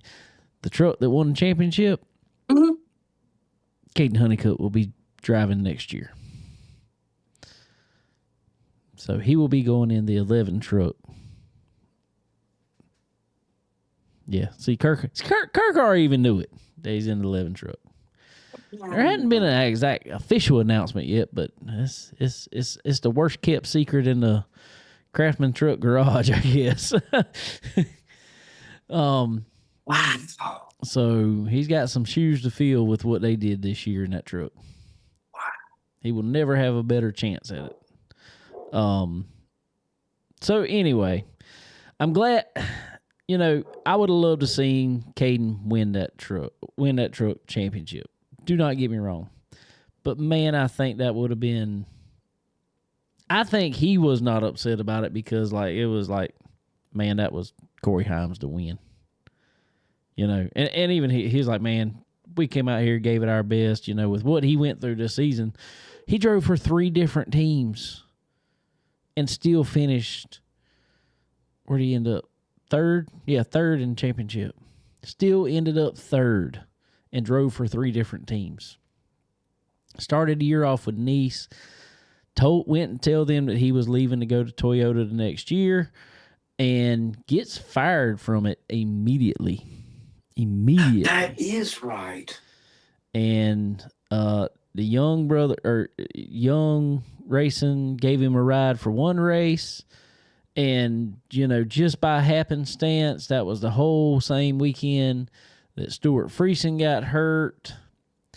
And, who knows if he would even finished racing the whole season had Stuart not gotten hurt. Hate it for Stuart, but it was, a blessing in disguise for Caden. So just to be where he was,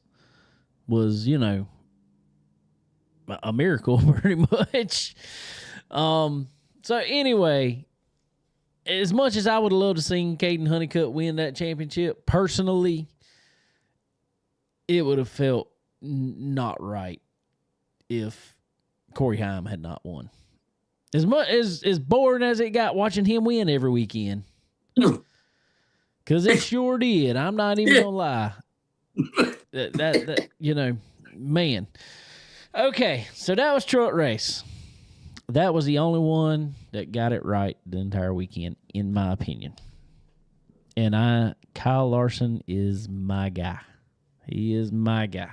But let me explain first. Xfinity Series, last race for Xfinity as the premier sponsor of the middle series, I guess we'll say. It will be the O'Reilly Series next year. Which I really think they missed a chance. They needed to rebrand this because you have the Truck Series, you have the Cup Series. If you don't have a sponsor on that middle one, what do you call those cars? Just NASCAR. No, the middle series. The middle series. Oh, I see what you're saying. If you don't have a sponsor on it, what do you call those cars? The middle series, the also rans. Why would you not go back, since we named this the Truck Series, we named this the Cup Series, why would we not go back and when we get a sponsor change, let's name this let's go back to the Grand National Series. Or Busch. Well, Busch was the sponsor, though. Busch was the sponsor. Okay. Right. That's what Grand I'm National. saying. If you had a Busch car and Busch was not the sponsor, what kind of car did you have? Grand National. Grand National. That's what I say. I say let's rebrand this the Grand National Series presented by O'Reilly Auto Parts, or the O'Reilly Auto Parts Grand National Series.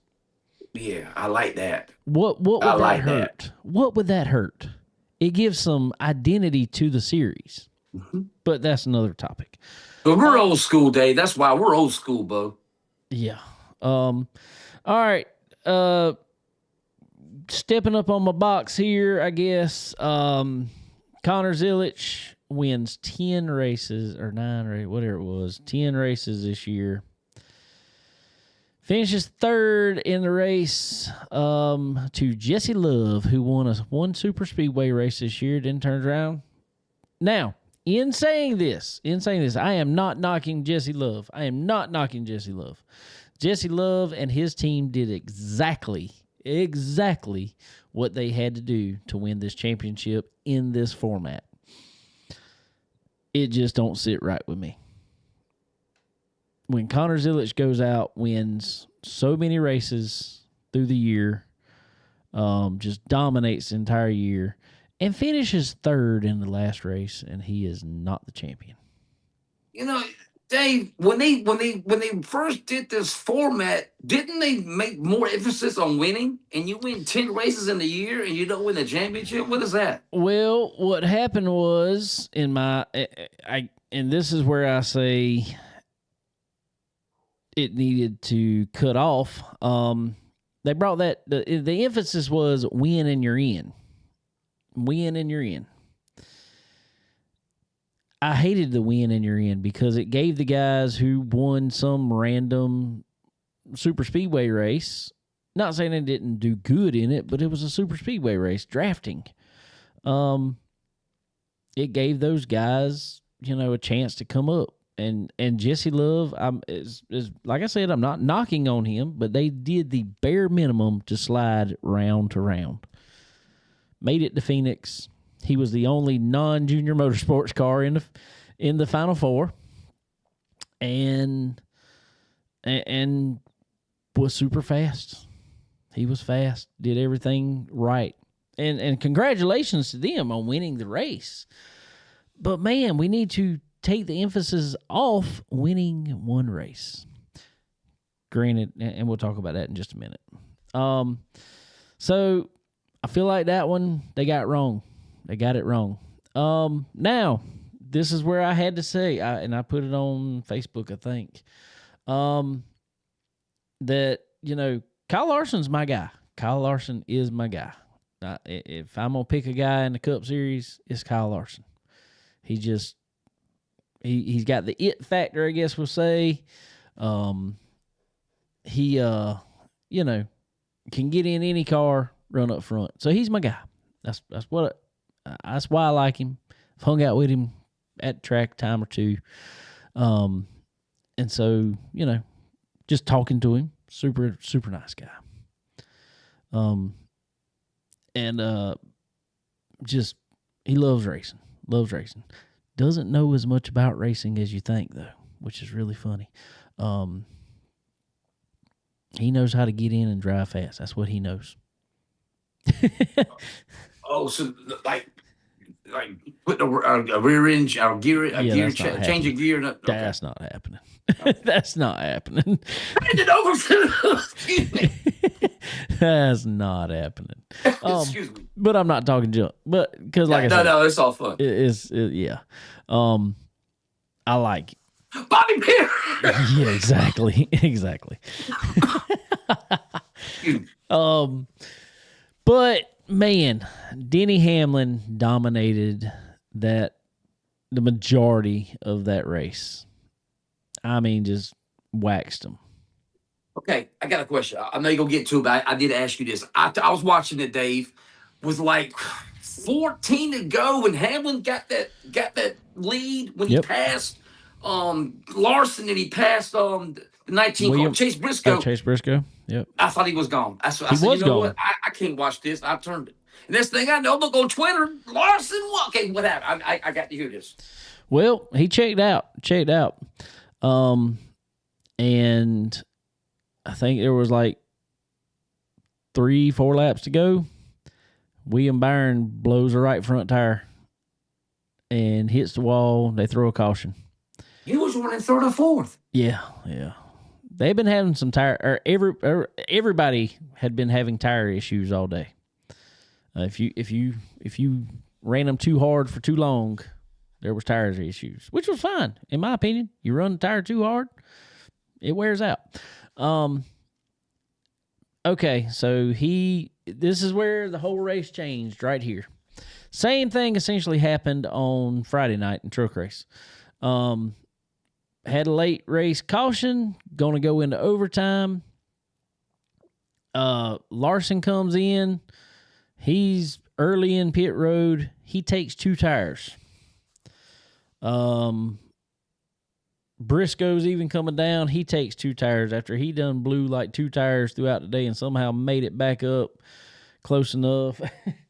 Then on top of that, there was a few that stayed out, but none of them were championship guys. But there were a few cars that stayed out.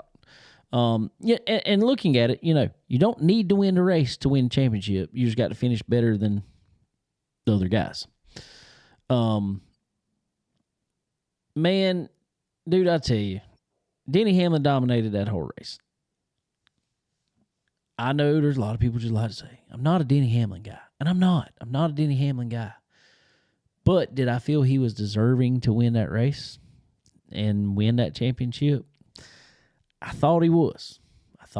So anyway, what happened was his crew chief still called for 4 tires, even though Larson took 2. He thought 4 tires was just the way to go for that 3, green, white checker. He couldn't make it hook like Corey Heim did in the truck, so he made it up to 6th. Highest he could make it from 10th. He started 10th also.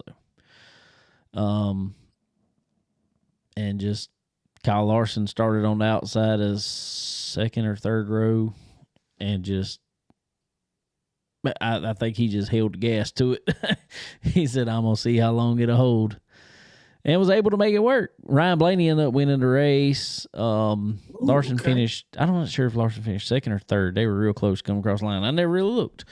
But anyway, all right, I'm saying that just because, I don't know,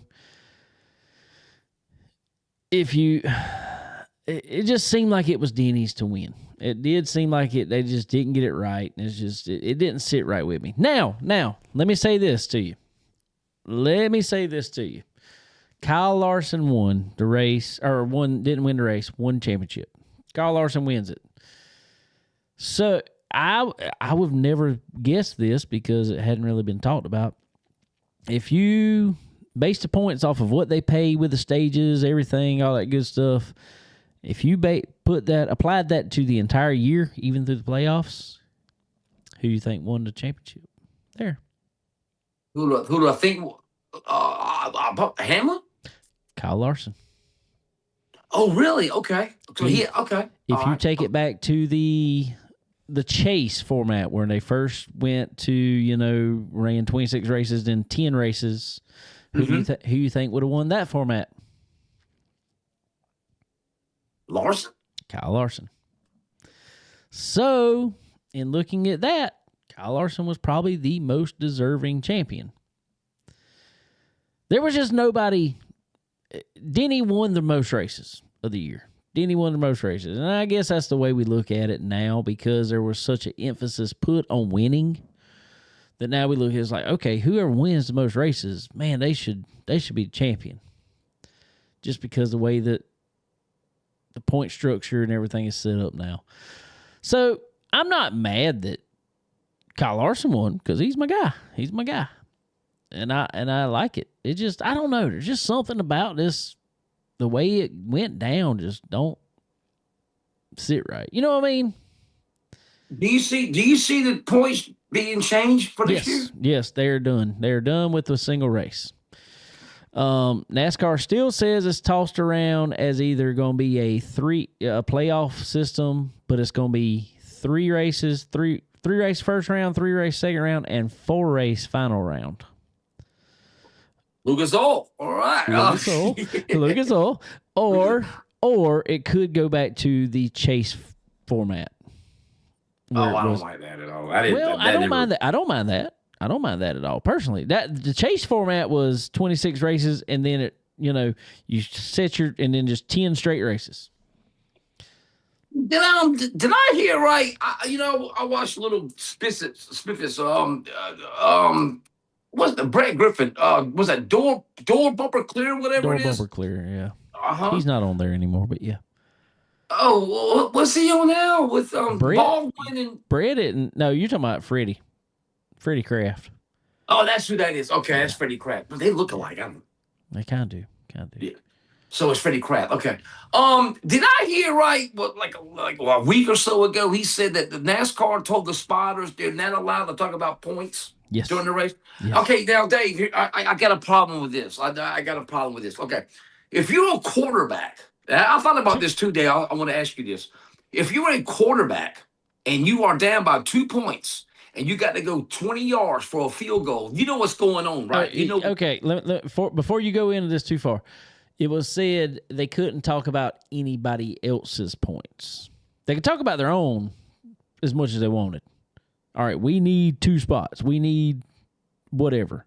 You could say that just fine. Mm-hmm. It couldn't be your teammate that was out of the playoffs saying, hey, let's say Christopher Bell. Let's say Christopher Bell was leading and said, hey, Denny needs that spot to win the championship. They can't do that. Oh. Well, can I ask? Okay, can I ask you where so and so is running in the back of the pack? Can I ask you that? Like, I'm leading in points. I'm running second. I'm Larson. Where's Hamlin at? Can I ask you that? Yeah. If it is something involving you and it's not connected to your team, organization wise, yes, you could ask that. You could ask that. You just couldn't. Like, one thing that did happen in the truck race at Martinsville, and they did not say anything about it. Some of the front row teams, I think it was, because they were monitoring the radio. One of the front row guys, the crew told him, said, hey, look at the screen right beside us coming down the road. Come down the front stretch. You know, the big NASCAR screen. Jumbotron. Yeah. They just told him, look at it. Well, it had the point standings and the position running on it. And what they were telling him was Lane Riggs needed another couple spots. And he looked at it, and I guess he looked in his mirror, saw where Lane was, and he was like, okay, gotcha. And so he gave Lane the preferred line on the restart. That's what they don't want. Wow. But my thing is, no, forget that. It's team. If Hendrick Motorsports wants to do what's best for Hendrick Motorsports, let Hendrick Motorsports do what's best for Hendrick Motorsports. If Front Row wants to do what's best for them, let them do what's best for them. They're saying, it takes away the integrity of the race. No, it don't. That is what team sports are about. And you want to make this, if you want to make it like football, we're playing as a team now. I say just let it go. Yes. I promise you'll still have good racing. Yeah, probably better racing. Now, you see probably more blocking. Now, if something happens like happened with Bubba Wallace because of Freddie Kraft, because he got suspended one race for it last year after Martinsville, he couldn't go to Phoenix. Yeah, he couldn't go to Phoenix last year, because Bubba just slowed down like a lap because I think it was Christopher Bell needed a spot. So if something like that happens, my thing is, hey, he's not maintaining minimum speed, black flagging, whatever. But I don't know. I don't think the radio stuff, who cares? It makes it exciting. It's part of the sport. If you're gonna allow there to be multiple car teams, that's part of the sport. But you know what? You just summed it up right there. That was perfect. Way to go, Dave. That's it. Yeah, perfect. I don't know. So, crazy. But anyway, like we said, this system is done. We don't know what this next system's going to be. It's tossed around, like I said, 3-3-4. What would you like to see? Back to a chased out. Also, a 36 race schedule has been tossed around. I would rather personally. I'd rather either see the 10 race chase format or a 36 race because it awards consistency. Now, in saying that, I'm I would like either one of those, but in my opinion, pay more points for winning. That's what we've been saying that throughout the whole dirt world. We've been saying that forever. If you pay more points for winning, all those problems are going to solve themselves. And like me, you talked about too, Dave. Have a hard charger points. Yeah. Have points for leading a race. Yeah. So, I mean, they got the fastest lap award now, which is good. Oh, that I mean, it's something. I'm not mad about it. I think it could do more. They can do better, man. They can do better than that. Come on, bro. Yeah. But my thing is like that's the thing is like, well, even you give the bonus points, the stage points, whatever, none of that mattered in the last race. None of that mattered. Didn't make a difference. All it depended on is where you finished, as opposed to the other cars in the playoffs. So I don't know. I'm just glad that that's done. I feel I think our biggest thing is, and I even told my mom this earlier, I was like, I think our biggest thing is everybody feels for Denny, because Denny even said apparently his dad is not doing good at all. And what? Yeah, and he even said the other day that he knew that if he didn't win this championship, then his dad would not be here to see him try for another. I don't know what's going on yet, and they hadn't said that publicly, but apparently it's something terminal. So I hate that for him, And you could tell when he was in the car yesterday, he was just, man, he was dejected big time. Wow. He even said yesterday, he said, if going off the way I feel right now, I never want to race a car again. He said that? Yeah, he said it. Oh my God. So, I did not know that. Yeah. So, like I said, and I think, but social media just fired up, as much, I ain't going to say hate. I mean, there was hate, but I mean, I'm not going to say that. I have never hated the man. He just hadn't been my guy. But there's a lot of dislike for Denny Hamlin. Always has been. Just, I think it's just his attitude. Just, Yeah, he liked to play the villain role. That's what he liked to do. And I mean, you need that. I just beat your driver. Yeah. And that got under people's skin, but you need it. You need somebody to not like. I mean, if everybody was good in WWE, WWF, whatever, if everybody was the good guy, it wouldn't be near as fun to watch. The boring. Boring. I don't know, but it was crazy to me that, he went from, being the most booed guy out there to everybody's like, man, kind of stinks that Denny didn't win this one. Even William Byron, when he come up he apologized to Denny. He's like, this just don't feel right. He's like, this was Denny's. He said, my tire blew, and I feel like I cost him the championship. Even though his teammate won, he felt bad for Denny Hamlin. And even Kyle Larson was like, man, he's like, I am so glad I won, but man, it's just one of the things like, I hate that Denny didn't win.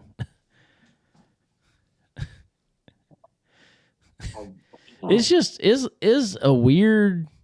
Brandon Sawyer that owns Dixie Made posted. I would tell you it's been the most controversial post I think I've obviously ever made on Facebook. I have to send you some of the screenshots from it because some of the comments have just been ridiculous. Okay, please do. Please do. But I don't want to misquote. Like I said, our buddy Brandon Sawyer that owns Dixie Made down here. He when I posted. I'm going to tell you exactly what my post said. My post said, because I made a post about Connor Zilisch. I was like, this one just don't sit right with me. Jesse Love winning, this was Connor Zilisch's championship. It just don't sit right. And so the next post I said, Larson is, in quotes, my guy. I said, but I can't be a hypocrite. I kind of feel Denny deserved this one. Glad the playoff system as it is gone. That's all I put. So anyway, like I said, our buddy Brandon on there, he said, probably the most negative I have ever felt after a championship. It's just,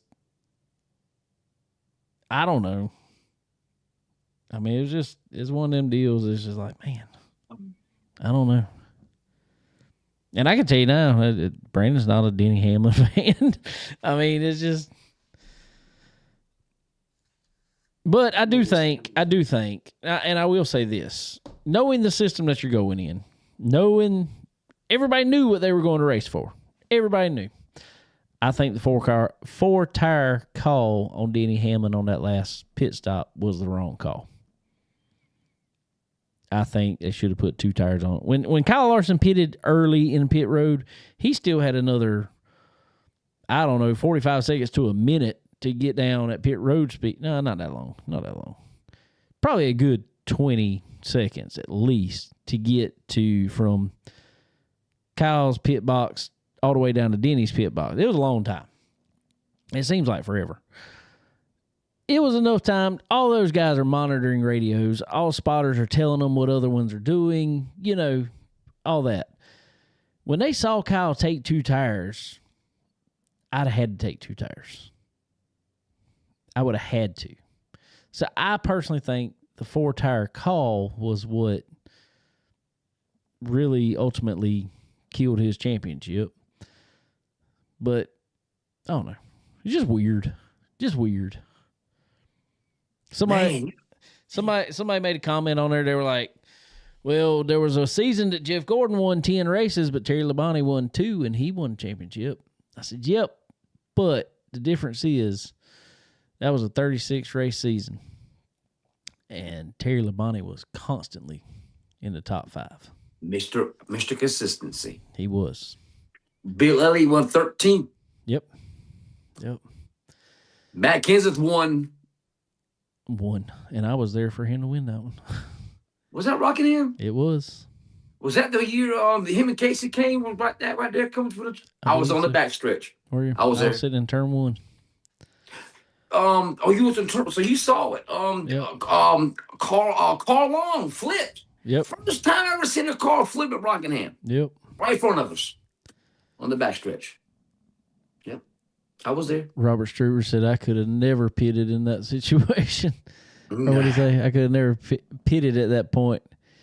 He had short run speed. I agree with you. I think, and that car is so hard to pass with regardless. And that's the thing is cars that there was, Brad Keselowski stayed out, still finished 3rd, I think it was, or 2nd or 3rd. I don't know if him or Larson. It was right there at line. I think I'd have just stayed out myself. Been like, do you see any changes with the car for next year? From what I hear from my people that do talk about it, there's constant changes kind of with this car, but it's never any big. Now they are doing some horsepower stuff. On less than 1.5 mile tracks, be 750 horsepower. So I think that's good. Let's see what Kurt said about this. He said it did stink. Just seeing Denny Hamlin and how he focused this year, and especially in the past 10 weeks, I personally have an appreciation for his passion. Passion isn't really there anymore in NASCAR. You were 100% correct there. He has reminded me a bit of a guy dirt race named Scott at times. I agree with you. Oh, no. We can't put him and Bloomquist in the same sentence, man. I think you can. I think you can. Oh, bro, come on, man. He is kind of that eccentric owner. Him was like Madden, bro. That's a better comparison. He's like Madden. I don't know. Because, I mean, he's moving the sport ahead. He really is. I think Denny Hamlin is moving the sport ahead. You think so? I do. Dave. Dude. Who? Tell me this. Tell me this. Who led the charge to sue the World Racing Group? Oh, that would be the 23, whatever they are. Right? No. I said who led the charge to sue the World Racing or group, or whenever there was a tire scandal with that'd be Blue Quiz. Who has stood up to NASCAR now and said, "Hey, we need more." Dave, Yeah. I just got a text message here. Who are the dirt late model guys going to do a reality show with Dodge and the new truck teams? Who are the dirt late model guys going to do a reality show with hadn't heard about it. Dodge and the new? It's got to be Nice, right? Who else could it be? No, it's not Nice, because Nice stay in Chevrolet. Colleague is going to Dodge. You got Butterbean, who is a little bit of a dirt guy. Not a lot of dirt. You got oh God, what's his name? He was driving for Front Row.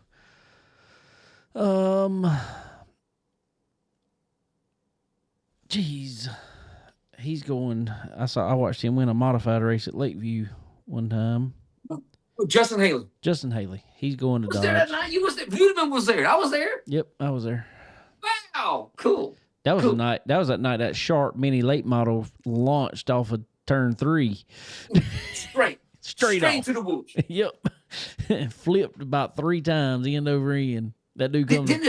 I think his throttle hung up. I talked to somebody down there. They said I think the throttle hung up. And I was there. That was one of the wildest wrecks I ever seen, especially for one of them little things.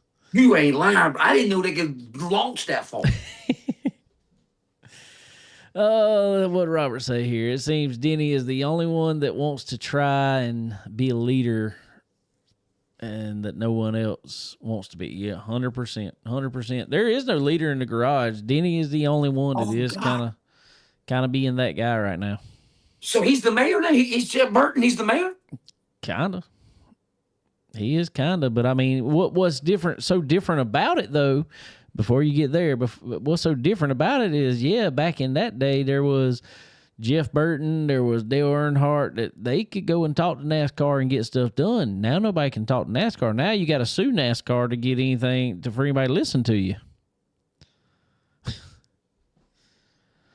And from what it's not, and I'm going to tell you on that front real quick, it's not looking too good for NASCAR. NASCAR tried to settle this past couple weeks, and the judge has also dismissed their counterclaim.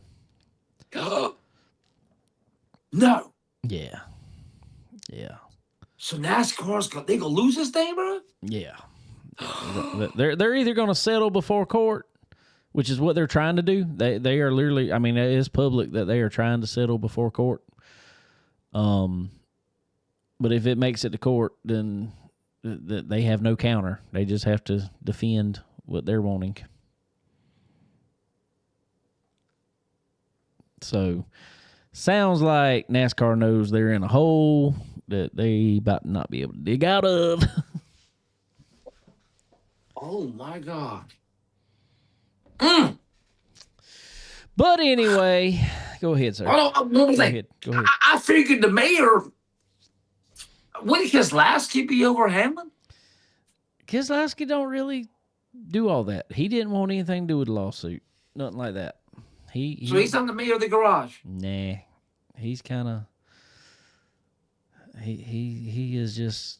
I don't know. He's there. Speaking of, his wife and kids were at Dillon Motor Speedway Saturday night. What? Her dad, Lewis White, I think his last. Yeah, Lewis White. He drives a late model out there.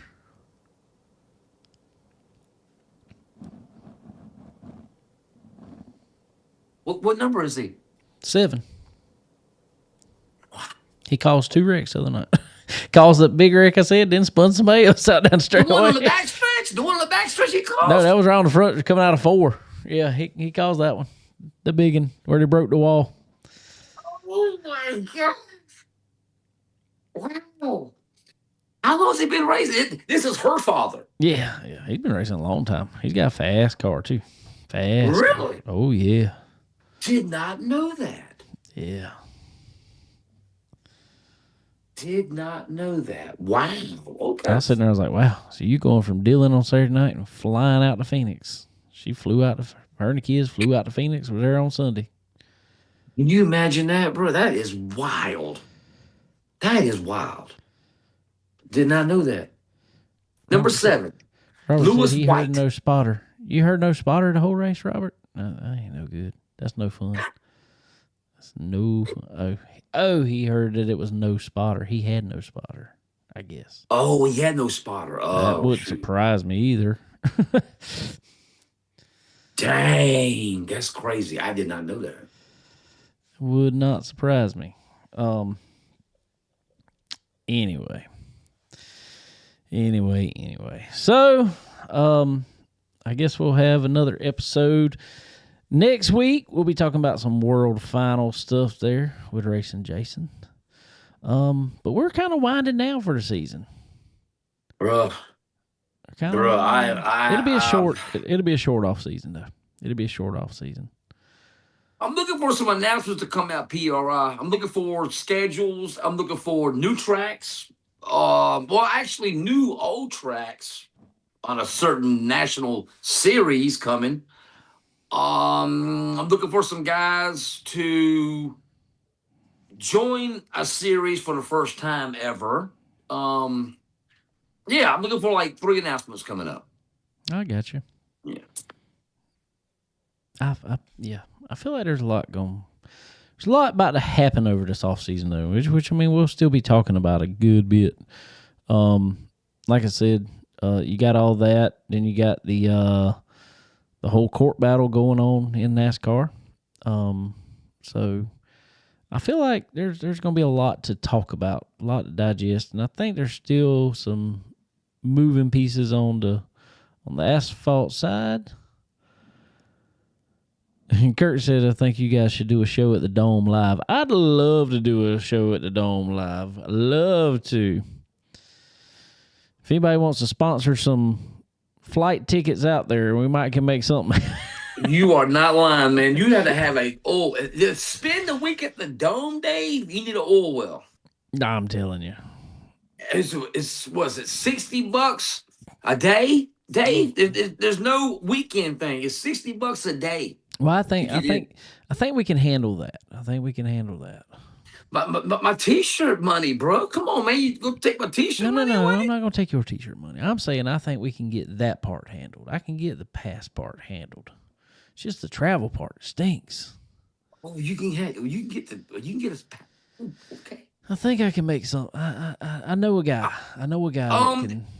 Okay, I can fly us. I can get a ride. I can get us a ride. If we get to Paducah, Kentucky on a plane, I got us a ride. Just saying. I'm just saying. It's just so long. That's what stinks about it. It's so long. What you mean long? I'm just saying there's so much time out there, and which I enjoy. But that's why that's an event, Dave. It's no. I 100% agree with you, and I would love to. It's just always it's so close to Christmas, and see that's another thing too, man. Oh my God, it's so close to Christmas, and I got so much going on. Hey, what's a bigger hostage situation? Ask Cade Lowry's dad this. What's the biggest hostage situation? The World Short Track Championship or the National 100? What's a bigger hostage situation, man? God, those some long days, championship. Bro. Obviously, they keep you there from from Thursday. Well, it would have been Wednesday. At least they did drop one day off of you. They keep you there from Thursday to Sunday. From dusk to dawn. I'm telling you. Looking at Packer cars riding around. I would tell you, this ain't no lie. First year to it, Dawn, man, she was about 4 hours, man. She was about done.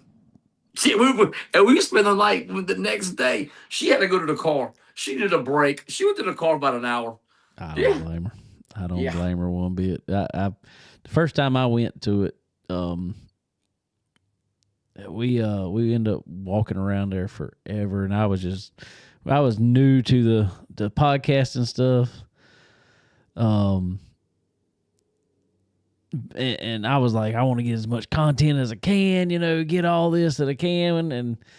And my buddy Randy Keene, he walked me around there. He was my cameraman for me that day. Pretty much, he was like, hey, put it out there. We'll talk about it. And he's like, well, he was doing a lot of brake stuff at the time. He still does brake stuff, but he was doing a lot of brake stuff at the time. So he was getting guys set up. And so we were going back and forth, shooting videos and taking pictures. And, man, we walked around those pits so much. I was so wore out. Yeah, man. It's a long walk, too, bud. Dude, we started at the top, walked around the bottom, and I mean... Each aisle. Then you got to go around the turns, all the way to the drag strip. Oh, bro, it's a lot. It's a lot. And then I think I turned around the next weekend and went right back up there, I think. The World Finals. To the World Finals. That was a lot more comfortable, though, because SRI had me in their tent. And I had free food and TV. I was fortunate enough last year to get that. Yeah, man, that was pretty cool. Good hamburgers, man. I'm telling you. Woo. Well, you going again? You got that this year? No, I don't have a SRI pass. I'll make a call. Huh? Yeah. Well, our great friends at SRI hook us up. All right. Past sponsor of the show. Exactly. All right. All right, man. Awesome. Well, we've been on here long enough talking about all kind of crazy stuff this week. Oh my God, that's almost 9:00, Dave. I know. I started. You said hour. I know it didn't work out. I started a new job today. New position anyway. Yeah. Oh, so, congratulations, bud. I think we'll see. Congratulations, man. I appreciate it. So. Yes, sir. Anyway, all right, everybody. Well, Jason, we appreciate you, as always, hanging out with us, man. Appreciate everybody sticking on, hanging out with us tonight, talking. It's been a lot of fun. It's been a long season. We still got just a little bit to go. But it's been a lot of fun. But anyway, everybody, we appreciate all y'all, and I guess we will catch y'all next time. Be good. Have a good week. You too.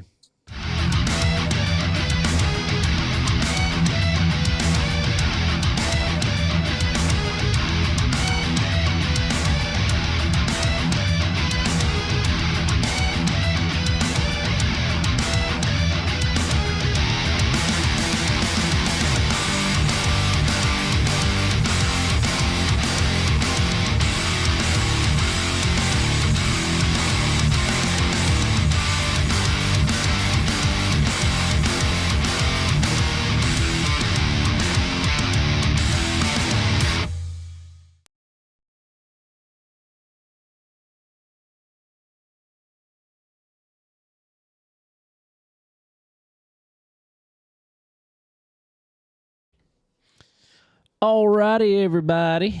Well, we're here to wrap it up. So we appreciate all y'all hanging out with us.